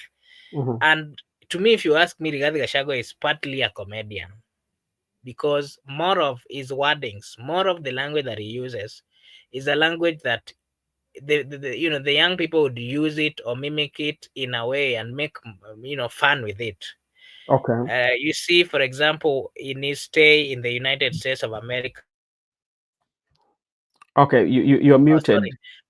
most of times, his sound bits or those things that he used are partly being changed into something else, changed into comedy, you know, and that is what people are waiting for. Look at, for example, this. Let me give you an example again with this Pastor Nganga. Mm-hmm. You find that there is a group of people who goes to that church just because the wordings that are being used by this pastor are ones that are going to make them laugh, or it's like fun or entertainment. And there's a Mm-hmm. people go there, or people want to listen or want to follow him in social media platforms so that they can relieve the boredom part. So Yeah. I can compare that politics with what Rigathi Gachagua is doing. Okay. The politics that is being played by Kenya Moja, is it Mm-hmm. Kenya Moja? Mm-hmm. They are almost using the same strategy, but them they are coming out to point out the typical mistakes without making or involving some humor in it. Them Mm-hmm. they are attacking it directly and giving you facts about the challenges. They are finding the challenges and then attacking that challenge directly. If you Mm-hmm. compare that with what Rigathi is doing, Rigathi is attacking you, yes, but again, is using some humor bit on it. So, in terms of leadership and what really people want someone, or the young people want someone who, if you remember their call when they were going to the streets, well, Mm-hmm. we've heard your stories, but one thing, Mm-hmm. solve the corruption issue. One thing, give, give, I mean, be a leader that is able to point out, to solve the problems of the people. Those were their calls. They were very specific Mm-hmm. in their pointings Yeah. and in what they were calling for. So this Kenya Moja thing, they are coming out to behave like the young people. If you look at, for example, somebody like the senator, he Mm-hmm. comes out, tells you that, well, there is corruption in the Department of Health, Mm-hmm. and he comes up with facts and starts telling you that this amount of money was misappropriated and the Yeah. person in charge is so and so, let him get out. That is But attacking attacking but the but problem Makubura, while Makubura, giving information. you've not given me. you've not convinced me to give me the strategy that Rigathi Gachagua is using, the old strategy as compared to the, talking even about the Kenya Kwanza, especially the kind of the politics that they are preaching. When you're analyzing their way of politics and what they are doing, even though they are falling in the younger generational politician, but there's nothing new that they're bringing on the table as compared to other political parties. If you look at the word empowerment that the government is doing, that's the same thing that they're doing, because they're going around raising funds for particular groups. Yeah, they're doing that one. So they've done it now in 3 major occasions. So that one now, you cannot now fault Kithure Kindiki for doing empowerment for the youth and ask, where does that money come from? Because you're doing the same thing. Because we've always have this discussion here and say that how can we create an environment whereby these businesses can thrive? And the idea of government giving these groups money and do not create environment where business can thrive, that is not building economy, but that one is an extension of poverty, which the Kenya Moja still are doing, and the members of legislative, what is making them not to bring those laws that are friendly, that can make that border guy in Busia that they did fundraising for, to make sure that his business can thrive? Because if you do that fundraising, but you don't work on the modalities on how the business can thrive, talk on how you can talk to the government to reduce taxes in some areas, to spread the taxes, talk to the government how they can make environment friendly so that major companies or investors can come to the country, so that so many people can get employed. So when you talk about the strategies, you can highlight to me what kind of the strategy that maybe in the olden days, maybe the Kanu era, that was being used, that now even the president and the broad-based government fraternity is using, which Rigathi Gachagua is not using. Because what is there to me, Rigathi Gachagua has come up with new names, but speaking the same thing. When you talk about the issue of cousins, high cousins, especially what Rigathi Gachagua is using, there's no difference between cousin and the politics of tribalism. There's no difference. Is it the only difference is Rigathi Gachagua has decided not to use tribalism, but to introduce the word cousins. That's what I think. But if you look at the strategy that they're using, the strategy.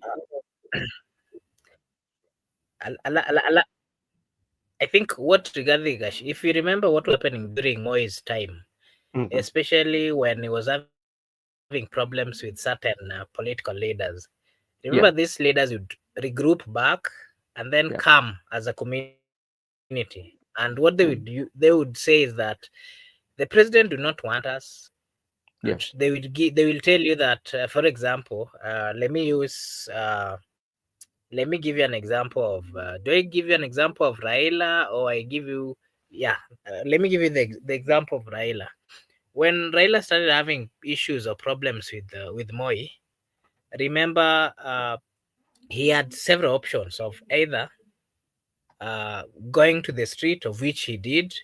He had several options of quitting or getting out of government, of which at some point we remember he went out of his. I mean, he resigned and then came back and went for a by-election in his constituency. Those were signs of what we call revolt. And such kind of things, when they happen in politics, what we've always seen is that they are used as the community where that politician comes from. They will always try to defend or to do what we call give him a sympathy vote. True. And the mentality that we've always seen is that they will come out and that the president do not want us. They will back to the tribal thing, the tribal circle, and then they start president do not want us. Can strategy on can, candidates. can And you if you ask me, that is the same. okay, go ahead. You are having problem with your network. Am I not clear?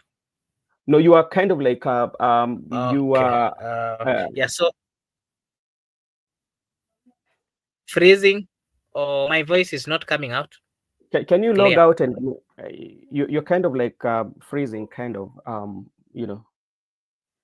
Okay. Okay, thank you so much, Makobura. As Makobura is trying to fix his internet, hey, WS Banker Baraka Familia, umepotelea wapi kakangu? Mimi sijakuona hapa kwa muda mrefu. Natumai kwamba uko vizuri na labda tuambie maisha iko aje, siasa ya Kenya unaona vipi? Tulikuwa tunazungumzia, we were talking about the strategies of za leo. Kwema kakangu, labda za kwako, hebu tuambie kwako vipi? Kwema ya leo. We were just having a conversation, and the conversation was brought in by our good friend Kennedy Sankara, that said that Rigathi Gachagua is using outdated strategies, especially uh, to win his political mileage, or to stay relevant in the political arena of Kenya.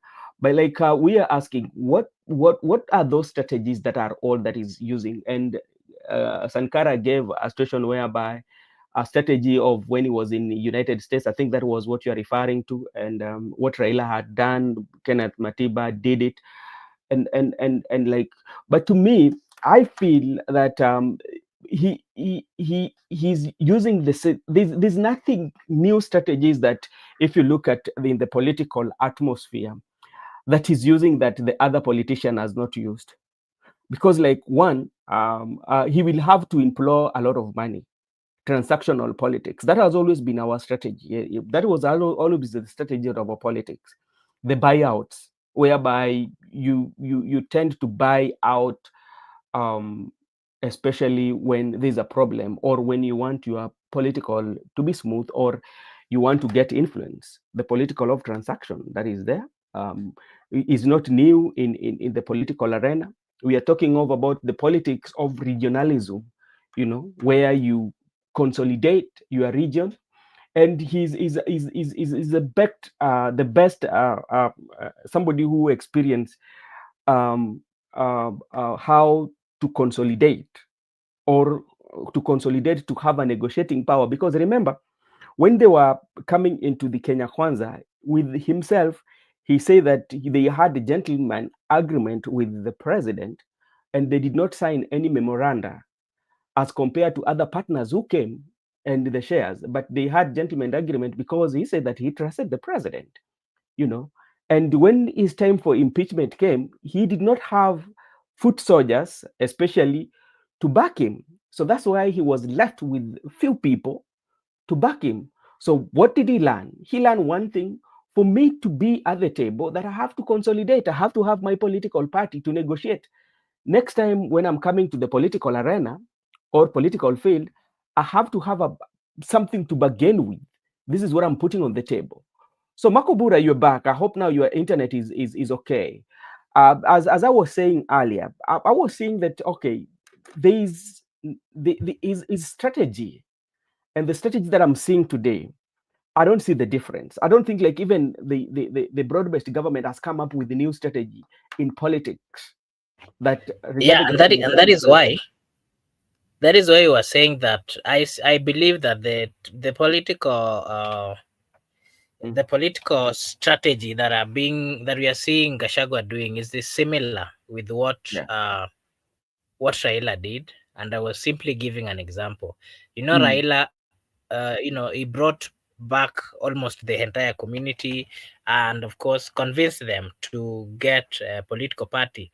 And yeah. then they moved to another political party, and then later on Mm-hmm. they sticked together. That is the same formula Yeah. that Rigathi Gachagua is trying to use.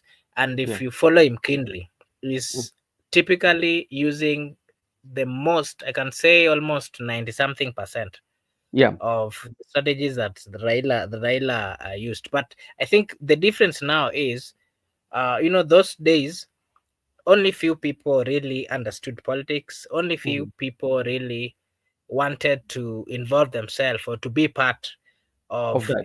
the political class. Mhm. And people really do not have, at that point they did not have full knowledge of what was happening, what really leadership and politics really meant. But remember, this is a generation that uh there's all the information that is there out, and people really know, they know, and the expectation is quite Mhm. clear. The expectation of the president, they know the role of the president, they Mm. know what a member of parliament should do, they know what a governor should do. And so this time around it's going to be a little bit different, because remember the narrative that was used by Raila then, and Mm. those days, is they would come up with a political leader, Mhm. and that person would stick there for years and years. For Yeah. example, see the likes of our governor, Kisumu governor, Professor Nyang' Nyong'o. Mhm. See our governor, James Orengo. See the likes, the current governor of Migori. These are people that we were born and we were hearing about them, and they were there and they would hold those spaces for long just because they were known. This time Mhm. around is a little bit different, because people really do not want to associate. I mean, this generation, you'll not tell them that you're son and son of so and so. You'll not tell them that you existed and so you can do it. What they are looking for this time around is someone who can deliver, someone who can really perform the duties that they're expected to do. Okay, Makobura, I agree with you at some point, and I disagree with you at some point. And one time here, time will tell if I'm wrong or if I'm right. Especially the generation that you are speaking about. We are talking about the constituency of the Gen Z. And something that we also have to understand that the decision made, the Gen Z will influence better part of the election that is coming. They will be the influencers of that, because if you look at the Gen Z cuts across all these political parties that we have. But something that you should not also take off the table is about the local politics. Yeah.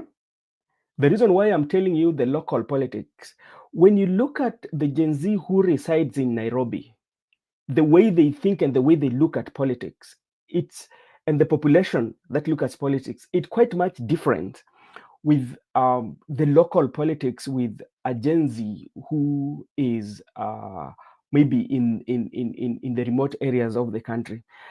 And you will believe me, Miguda here can testify.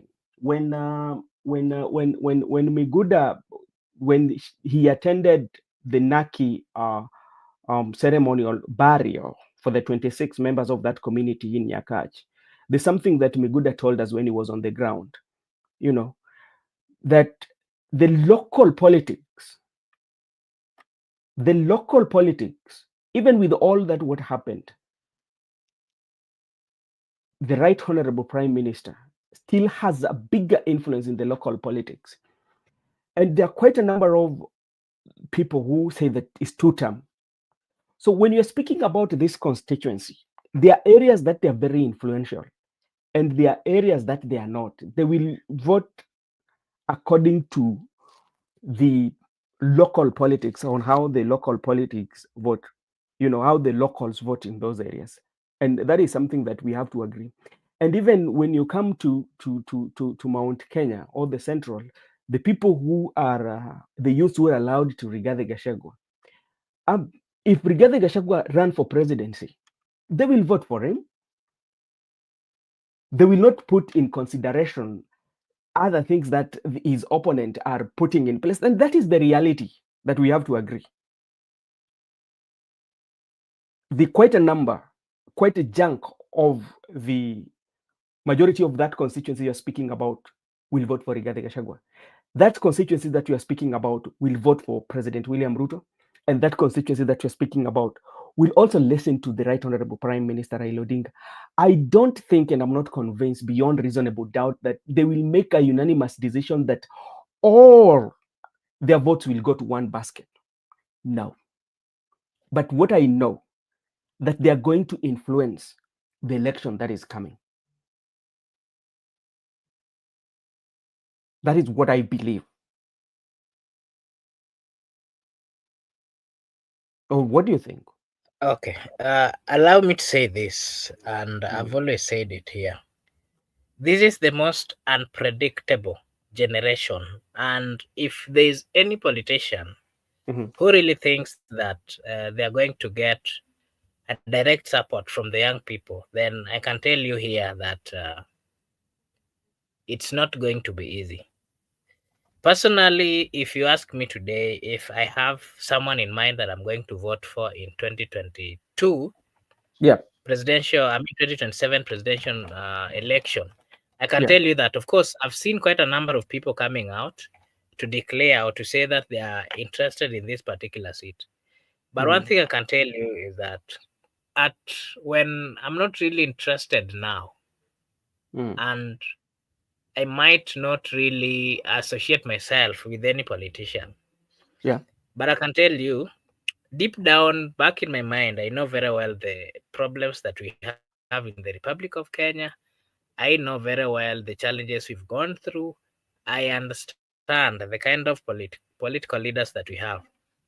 True. And I also know, Yes. because we've been in Kenya, there's this Mhm, narrative that we've always been told that, oh, for example, let's vote for someone who is coming from our tribe. If that person gets there, oh, that thing is, you will get some rewards. I don't know. But personally, I've never received. We've been told that about the governors. Oh, vote for someone who is coming from region, mhm. member of parliament, vote someone who is coming from your region or from Yeah. your home ground. Yes. And I can tell you now, I know and I understand whether whether Aluo is appointed as a cabinet secretary, whether they are appointed as whichever position. I can Mhm, tell you, most of time, the benefits that they get, majority, I can say, is them, their family, private family. It is not uh-huh. something that is extended to the entire tribe.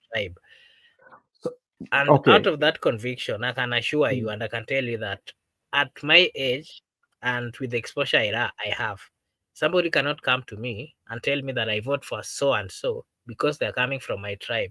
Somebody cannot mm, come to me and tell me to vote for so and so because he's mhm. supporting someone is coming from my area. And Okay. I can categorically as well tell you that Mhm, the problems and the challenges I've seen in Kenya, if I see mhm, anybody who is coming out and mm, addressing, and of course mm, I am a Kenyan, I've been here, I know who mhm. politicians are. I know a Yeah. politician can come and promise you heaven, but when they get Mhm. there, they'll never, you'll never even see something similar to heaven. Okay. At this point, I can categorically tell you that if a politician is lying, I can be able to tell you that this Mhm. person is lying. But out of all those True. lies, I think I can also Mm, detect who is not really seriously lying. Of course, they might all be lying, but I can pick the list, somebody who is least lying. And I can tell you, I will go for that person. Whether that person is not known, whether yeah. he's known, whether he's Mhm, coming from Zimbabwe, so long mhm. as they, whatever their agenda that they're bringing forth is one that is making sense. Okay. And now and that one you are speaking from a point of information because like you fall under the category of educated Gen Z. You're coming because like you are somebody who is educated, somebody who is well informed and knows what actually is required. Yeah. And you have that population that will reason like you. Okay, you can sit down and reason with that educated Gen Z population, and we have quite a number of them. But have you considered the non-educated Gen Z? What is their reasoning, especially when it comes to Majority leadership and of accountability? young people who are not educated, let me Mm-hmm, let me give you what they think. mm-hmm, I can tell you once whether they're educated or not. mm-hmm, People who fall in one pair or mm-hmm, age group or whichever, they always mm-hmm, have a language of mm-hmm, convincing each other, or they always have a language of speaking to one another. I mm-hmm, can categorically tell you here that I can easily convince a young person who is not educated to vote for so and so mm-hmm, because uh, there's a language that normally peer groups use and they understand each other. The challenge we have is that, yes, we understand there's more of unemployment in the Republic of Kenya, there's Mm. more of sufferings in the Republic of Kenya, and True. somebody would easily be given some few amount of money, and that Mm-hmm. can influence their thinking. But I can Mm-hmm. categorically tell you that I have as well interacted with even those people who are not educated. Majority of them, they just do go to vote, Mm-hmm. and they sometimes they get to that line, they do not really know who they are going to vote for. And then someone comes from nowhere, gives them maybe 50 bob or something, and then something comes into his mind that maybe ni pay tu huyu.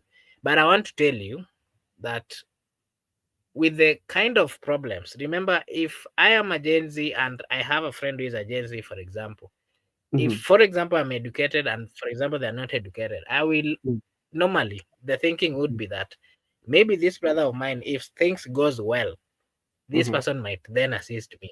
And it's just a similar thing. You can influence, for example, somebody who is younger can always influence their parents to vote Mm-hmm. in a certain manner, depending on the And interaction of what they've gone and seen on the environment. And that is which the is same power that can still apply among the peers. And I can tell you it can work. okay, it can You work, but know, now. remember the narrative that drove or brought forth what we call the demonstration. It was Yeah. like, we are young people, we are not being treated well. We young people, watu wanakula kwa nini yetu. You Yeah. know, such kind of things are what really rallied the people. So I can And still tell you that it can still rally them to give someone who is very unpopular, someone who is not known. And I can tell mm, you, with the mm, power of social media and all those capacity in matter of technology, these mm. young people can vote, can actually make popular someone who is not expected, or someone who is not in the mind or the thinking of the people of Kenya. Okay, now, and I want to give you a typical example because, like, and I will not mention. I have interacted with this group. These are very intellectual people. They're people who have gone to school and they're educated Gen Z, and they've taken sides in politics. And the reason why they've taken sides in politics, and I was interacting with them uh, on a forum, and they just asking, look, okay, now what is the way forward? Because, like, you young people, when you came and the things that you are asking for, and majority of them, to be very precise, they protested against President William Ruto. You know, and they say that they don't like the leadership of the President William Ruto. But today, as we speak, they're the people championing for the presidency of President William Ruto, and they are in their groups that are talking about the two-term. And one of the things that we are talking about, the convincing, that is what they're using. They're saying, okay, the reason why we decided to support President William Ruto is this and this and this, and this is the reason why we have to give him a second term. you know these are educated elite like you, who also will be trying, you know and they're going for Brother Ben, you non-educated. know what is happening? Yeah. The challenge is that there's a group of people in Kenya who have typically lost hope, Hmm. and they're at a point where they're saying that no matter what we do, even if we die, even if we fight how long, it Hmm. is not going to change. Mm. Can you check your mic? Oh, sorry. I'm saying that there's a group of people who believe that at this point, there's nothing. Whether people go for demonstration, whether people fight, whichever formula that is brought forth, Yeah. there's no change that is going to come. Yeah. But again, there's a group of people who believe that we can fight. Maybe if we Hmm. continue fighting, there is going to be a change. There's a group Yeah. of people who also believe that change is possible. It's something that we can always continue to fight for until we get it. No matter what we are going to face on the way, we can still get it. Mm. Now, I don't think, remember, these are people who are staying in one country. And the reason, most of them, majority, if you ask those supporting the broad-based or whichever, they will tell Mm. you that we are doing it because we are getting something that we can, wanasema wanapata unga. And Yes. so that is the reason why they are doing it. They do not have another option. And So, then there's also a group who believes that, well, as much mm, as unanipea unga, Brother mm, Ben, I can tell you there are people who are as much as hata kama wao wanalipwa na those kind of politicians, the kind of suffering outside here, they might not see it themselves, but they're seeing it in their brothers, they're seeing it in the society, and if worse come to us, they will always revert back to their normality and I do agree what with they you. think is right. Makubura, I don't dispute what you are saying. But one thing that you have to know, is not that 100% of the constituency that you're talking about will reason the same way that you reason. And even forget about that constituency, even us who are between the millennial and the Gen Z here, katikati hapa, as much as we there's things that we are pointing out, like sometimes when we point out issues here, no, we are not pointing out that we hate somebody, but we are pointing out from point of information that we believe that some of us, including you've been offered an opportunity to work in an organization, and you've seen how good integrity with the leadership can really create or can bring in change in an organization if people work in integrity, man. So you feel like if all this is put in place, I don't know whether Joseph, I really shared the link, Mr. Joseph, you can come in. Yeah, check on the group. I think I did so. When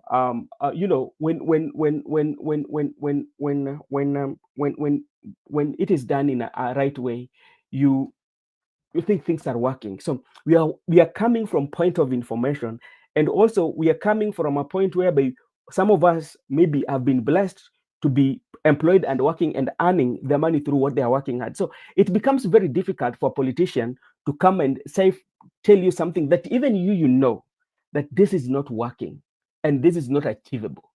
Yeah, because that one also is I relate it when some of the promises that President William Ruto was putting in place, but there's some of them that we were questioning, that I don't think that what President William Ruto is putting in his campaign when he was doing his charter is achievable. One, based on the environment of our country, based on what the leadership that we have currently, and some of the things that have happened.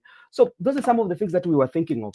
But yeah, but there are those who cannot reason the same way you reason. We have that population. Let me share the link with Joseph.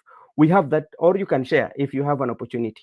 We have that population. So how are we going to deal with this population? So that's why I was telling you, as much as there are those who have interacted and now seen that it is okay, they've brought in, yeah, they've tried to kind of like put the leadership in check, especially immediately after the June 26th, when young people went on the street.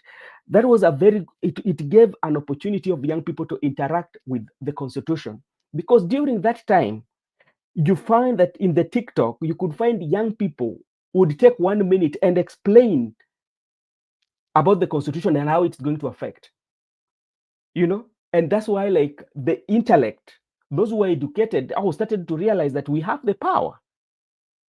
But what happened was the political class reverted, and they said that they came up with another solution to control how you think.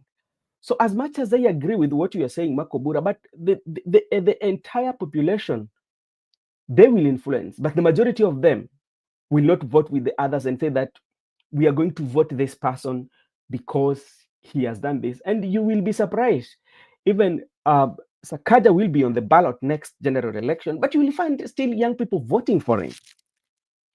Even if he doesn't win the gubernatorial seat, or he wins, but you will find that, and you will ask yourself now, what were the motives?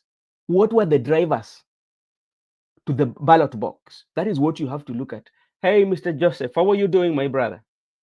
Hello, brother. Sorry, I came late, and sorry, I've been away a bit in kushikwa wa kazi. Hey, dude, lazima utafute unga. Sisi tumekuwa hapa, and we were just having a discussion about the strategies that especially are being employed by especially the politics of today. And we are looking at, we talked about Rigathi Gachagua, we also talked about the devolution, and we were just asking ourselves, what could be the reason for devolution if the people that have been given the power by the Constitution to do their role mandate, especially when it comes to oversight, and if you feel that things are not working, then If you feel that things are not working, then you should impeach. Then the political negotiation comes in. Let me fix my camera, Makobura, as you continue. I think there's a problem with my camera. Brother Mark, sorry, I found you debating and it was a hot debate.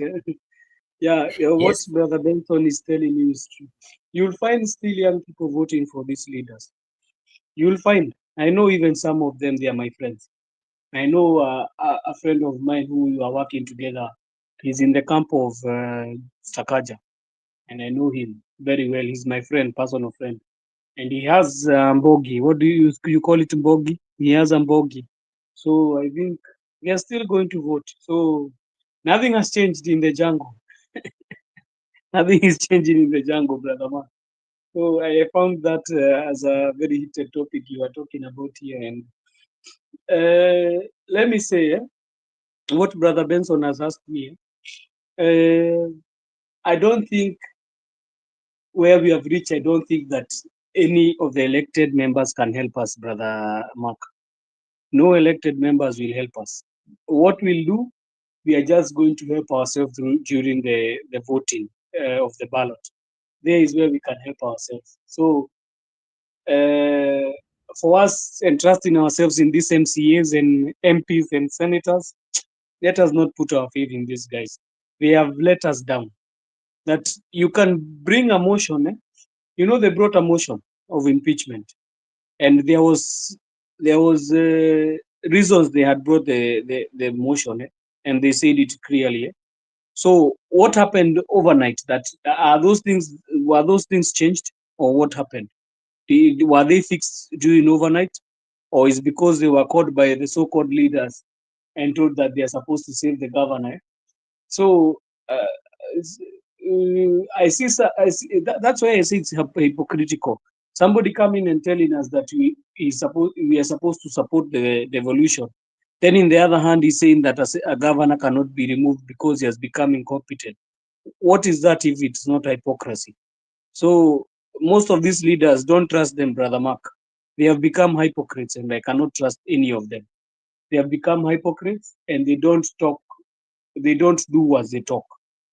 They do the opposite of what they say. So hakuna kitu inabadilika, brother Mark. Mti ni ule ule, msitu ni ule ule, wanyama ni wale wale. Labda sasa hii wakati tunafaa tuchome msitu, tuichome yote, kufe pamoja na hao wanyama wote wako huko ndani.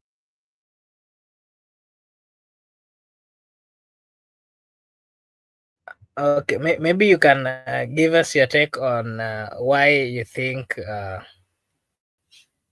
the MCAs had, according to them, some of them had valid reasons why they wanted to impeach Governor Sakaja, but then, of course, there were 2 meetings which were held. And out of that, they have decided that the governor should address the issues which are being brought forth by the members of the county assembly. And of course, remember, the ODM had their team, the UD also had their team, and maybe they've reached out that they're not supposed to do that now. Could it be that they are somehow, there's also that bit of impeachment that thinking that is coming along, that there could be some fear of the opposition or the so-called Kenya what? Is it the side of the opposition which are coming out to be politically active? What is your take? Yes, thank you for that question. But I think where we have reached is just 2 people who are controlling the country, and they have said they can. So if you are saying we are not going to impeach Sakaja, and he is supposed to work on what they wanted to impeach him on, why did we not give the other governors who were impeached time? Because we have governor who has been impeached during this time of Ruto. We have the so-called Kawira Mwangaza. Why was he impeached then? Why did they not save her and say that we should give her time to be able to line up her county? Why is it for some people it is we need them to change, but for others we need to remove them. You see that is very unfair? You see another governor who was from Kericho here. Did you see any leaders who are supporting him, saying that they should the MCA should stop the impeachment? So I think also what is happening is that two people have colluded, and they have started raping our constitution. They have defiled our constitution. They are defiling it each and every single day. And I think we need, first of all, even not to vote out these bad leaders. We need first to safeguard our constitution, because our constitution is under threat. It is under threat from these politicians. They want, it's like they want to remove this constitution. It's like they want to change the constitution. And the one thing that we are supposed to be doing is safeguarding first the constitution, so that we can think about other things like election and what. Because when you hear somebody saying that, the other day he's saying that counties should be supported and given money, then in the other hand you're saying that the MCAs cannot do their work of oversight in the county government. So it means Sakaja can continue to do what he was doing. Hakuna mtu atampinga, si kama anafanya na anasaidiwa na wale top politicians. What is it? Ni nini kubwa anaweza mfanya? So I think even is going to become atakuwa hata ruthless now. He's going to become that guy who tells you mtadu. So for that question, brother Mark, we are in a dark corner, and I think also the MCAs should have stood their ground. Waache hii mambo ya kushinda wakiambia, yes you can. I heard even they are saying that they are going to call Aladwa because MCA Aladwa because of disciplinary actions. The first fundamental question is, have those things that the MCAs were saying been addressed?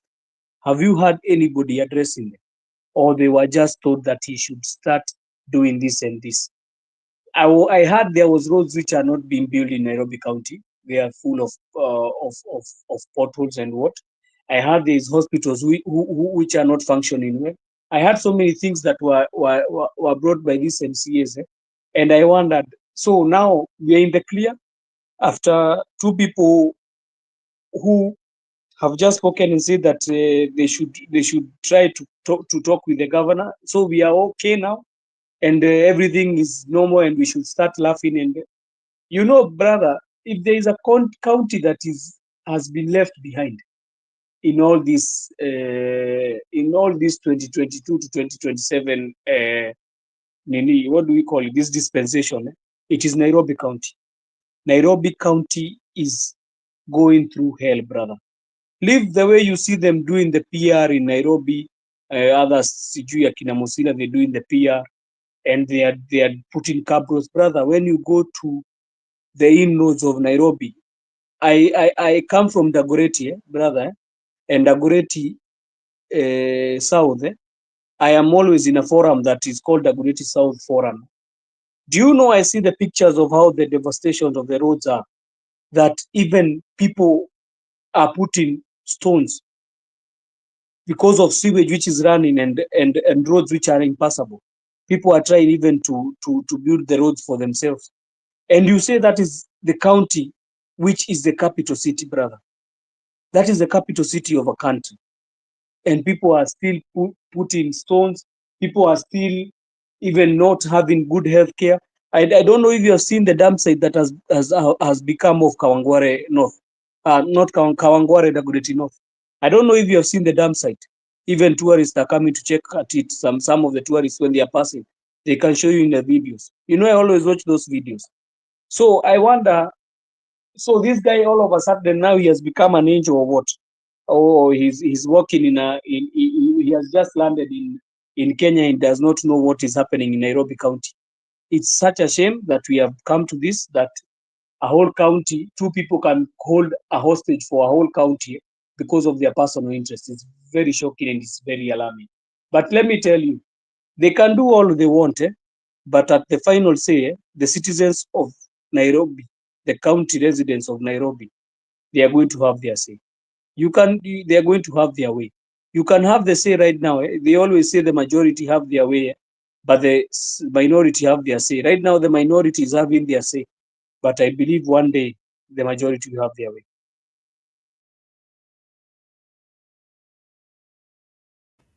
Okay, thank you. Maybe the last thing that I'd want you to give your take on. I don't know whether you saw the impeachment of Kericho governor.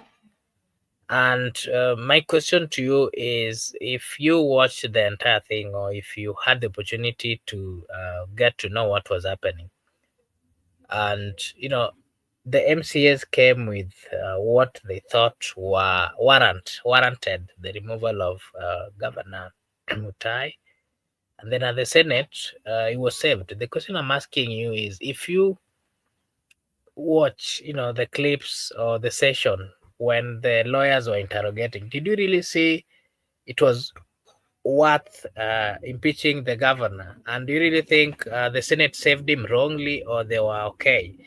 And with the comments which are coming from the MCAs, do you think we have really leaders who can represent? Leaders are supposed to be representing, speaking, and giving the views of their areas. With the inability of some members even speaking in the national language, that is Swahili or English, do you think we are moving to the right direction? As I blame those leaders, I want to blame also the citizens, my brother, because I think the MCA docket should be held by a person who has a diploma or a certificate. We are not supposed to be dishing out MCAs just for the sake. We are supposed to be having people who are competent. You cannot be, you are an MCA. Those guys you saw, my friend, they cannot even be able to talk in English or Kiswahili. And those guys are the ones who are supposed to oversight the county government. And they are the ones who are supposed to pass the bill for the expenditure of the county. Those are the people who are supposed to create a budget for the county. And you see them, even they cannot even be able to express themselves when they are given a chance. So all I saw in that impeachment was a witch hunt against the governor, and they had brought, maybe some leaders in everywhere, these senators, they always plot a plot so that they can be able to misundermine the governor. Some of them, some of the senators, and I know some of them, and I will not mention their names here, but some of them, they want to undermine these governors, and that's why they even use money to facilitate, and they always ask money from even sometimes executive, to facilitate some of these things. Maybe the Kericho governor is not in good terms with the government. That's why they want to oust him.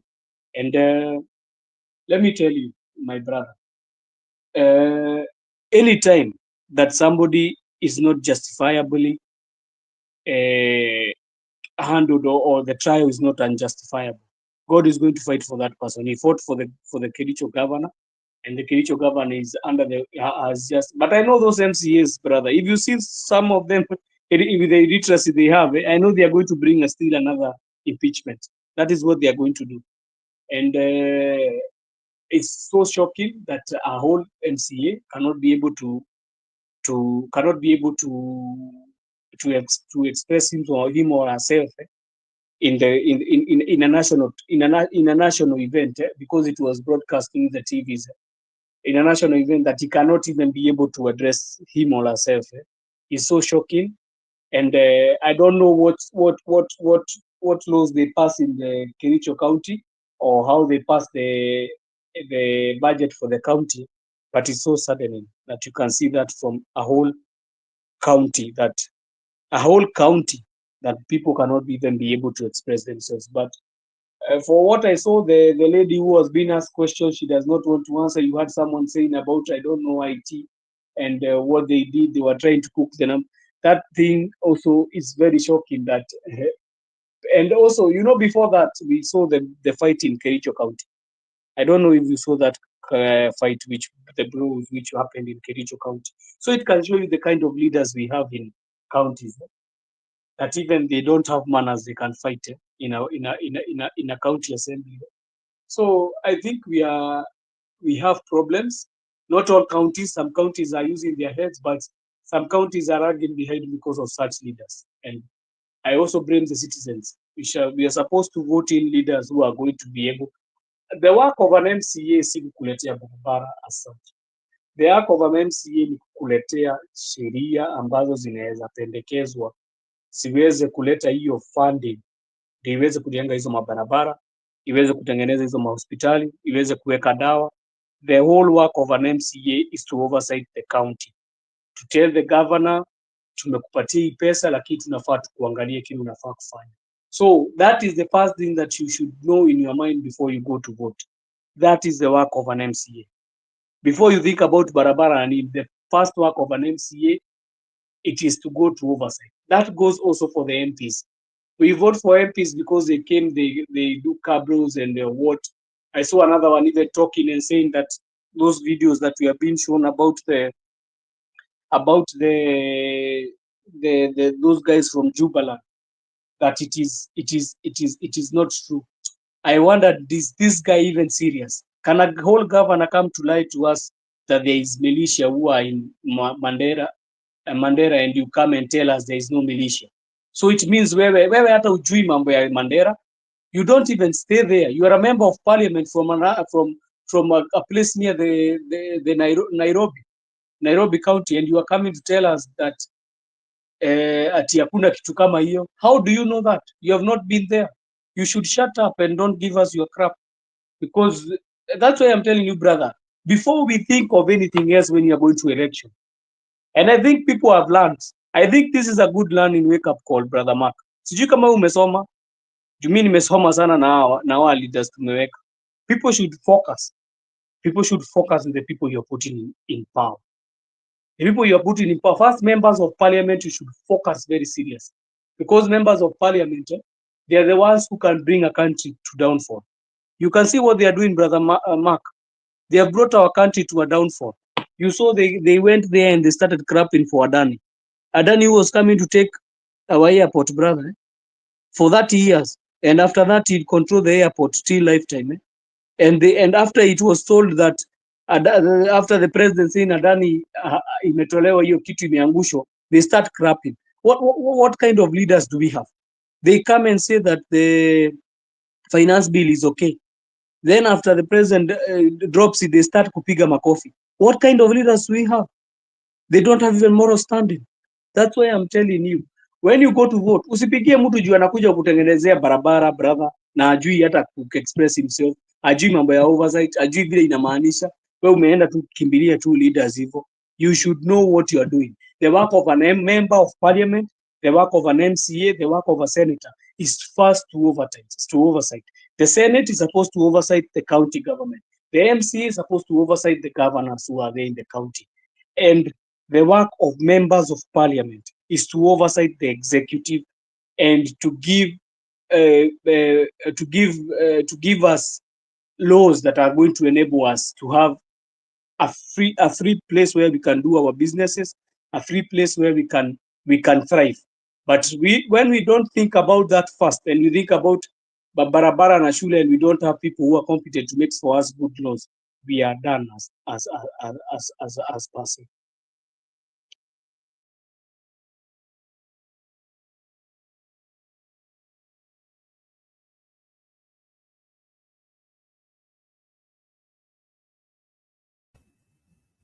Oh, okay, fine. Thank you, Joseph, for giving us a take. Maybe you can give us your final remarks or anything that you think we've not you have that you can tell us that we might have not spoken about.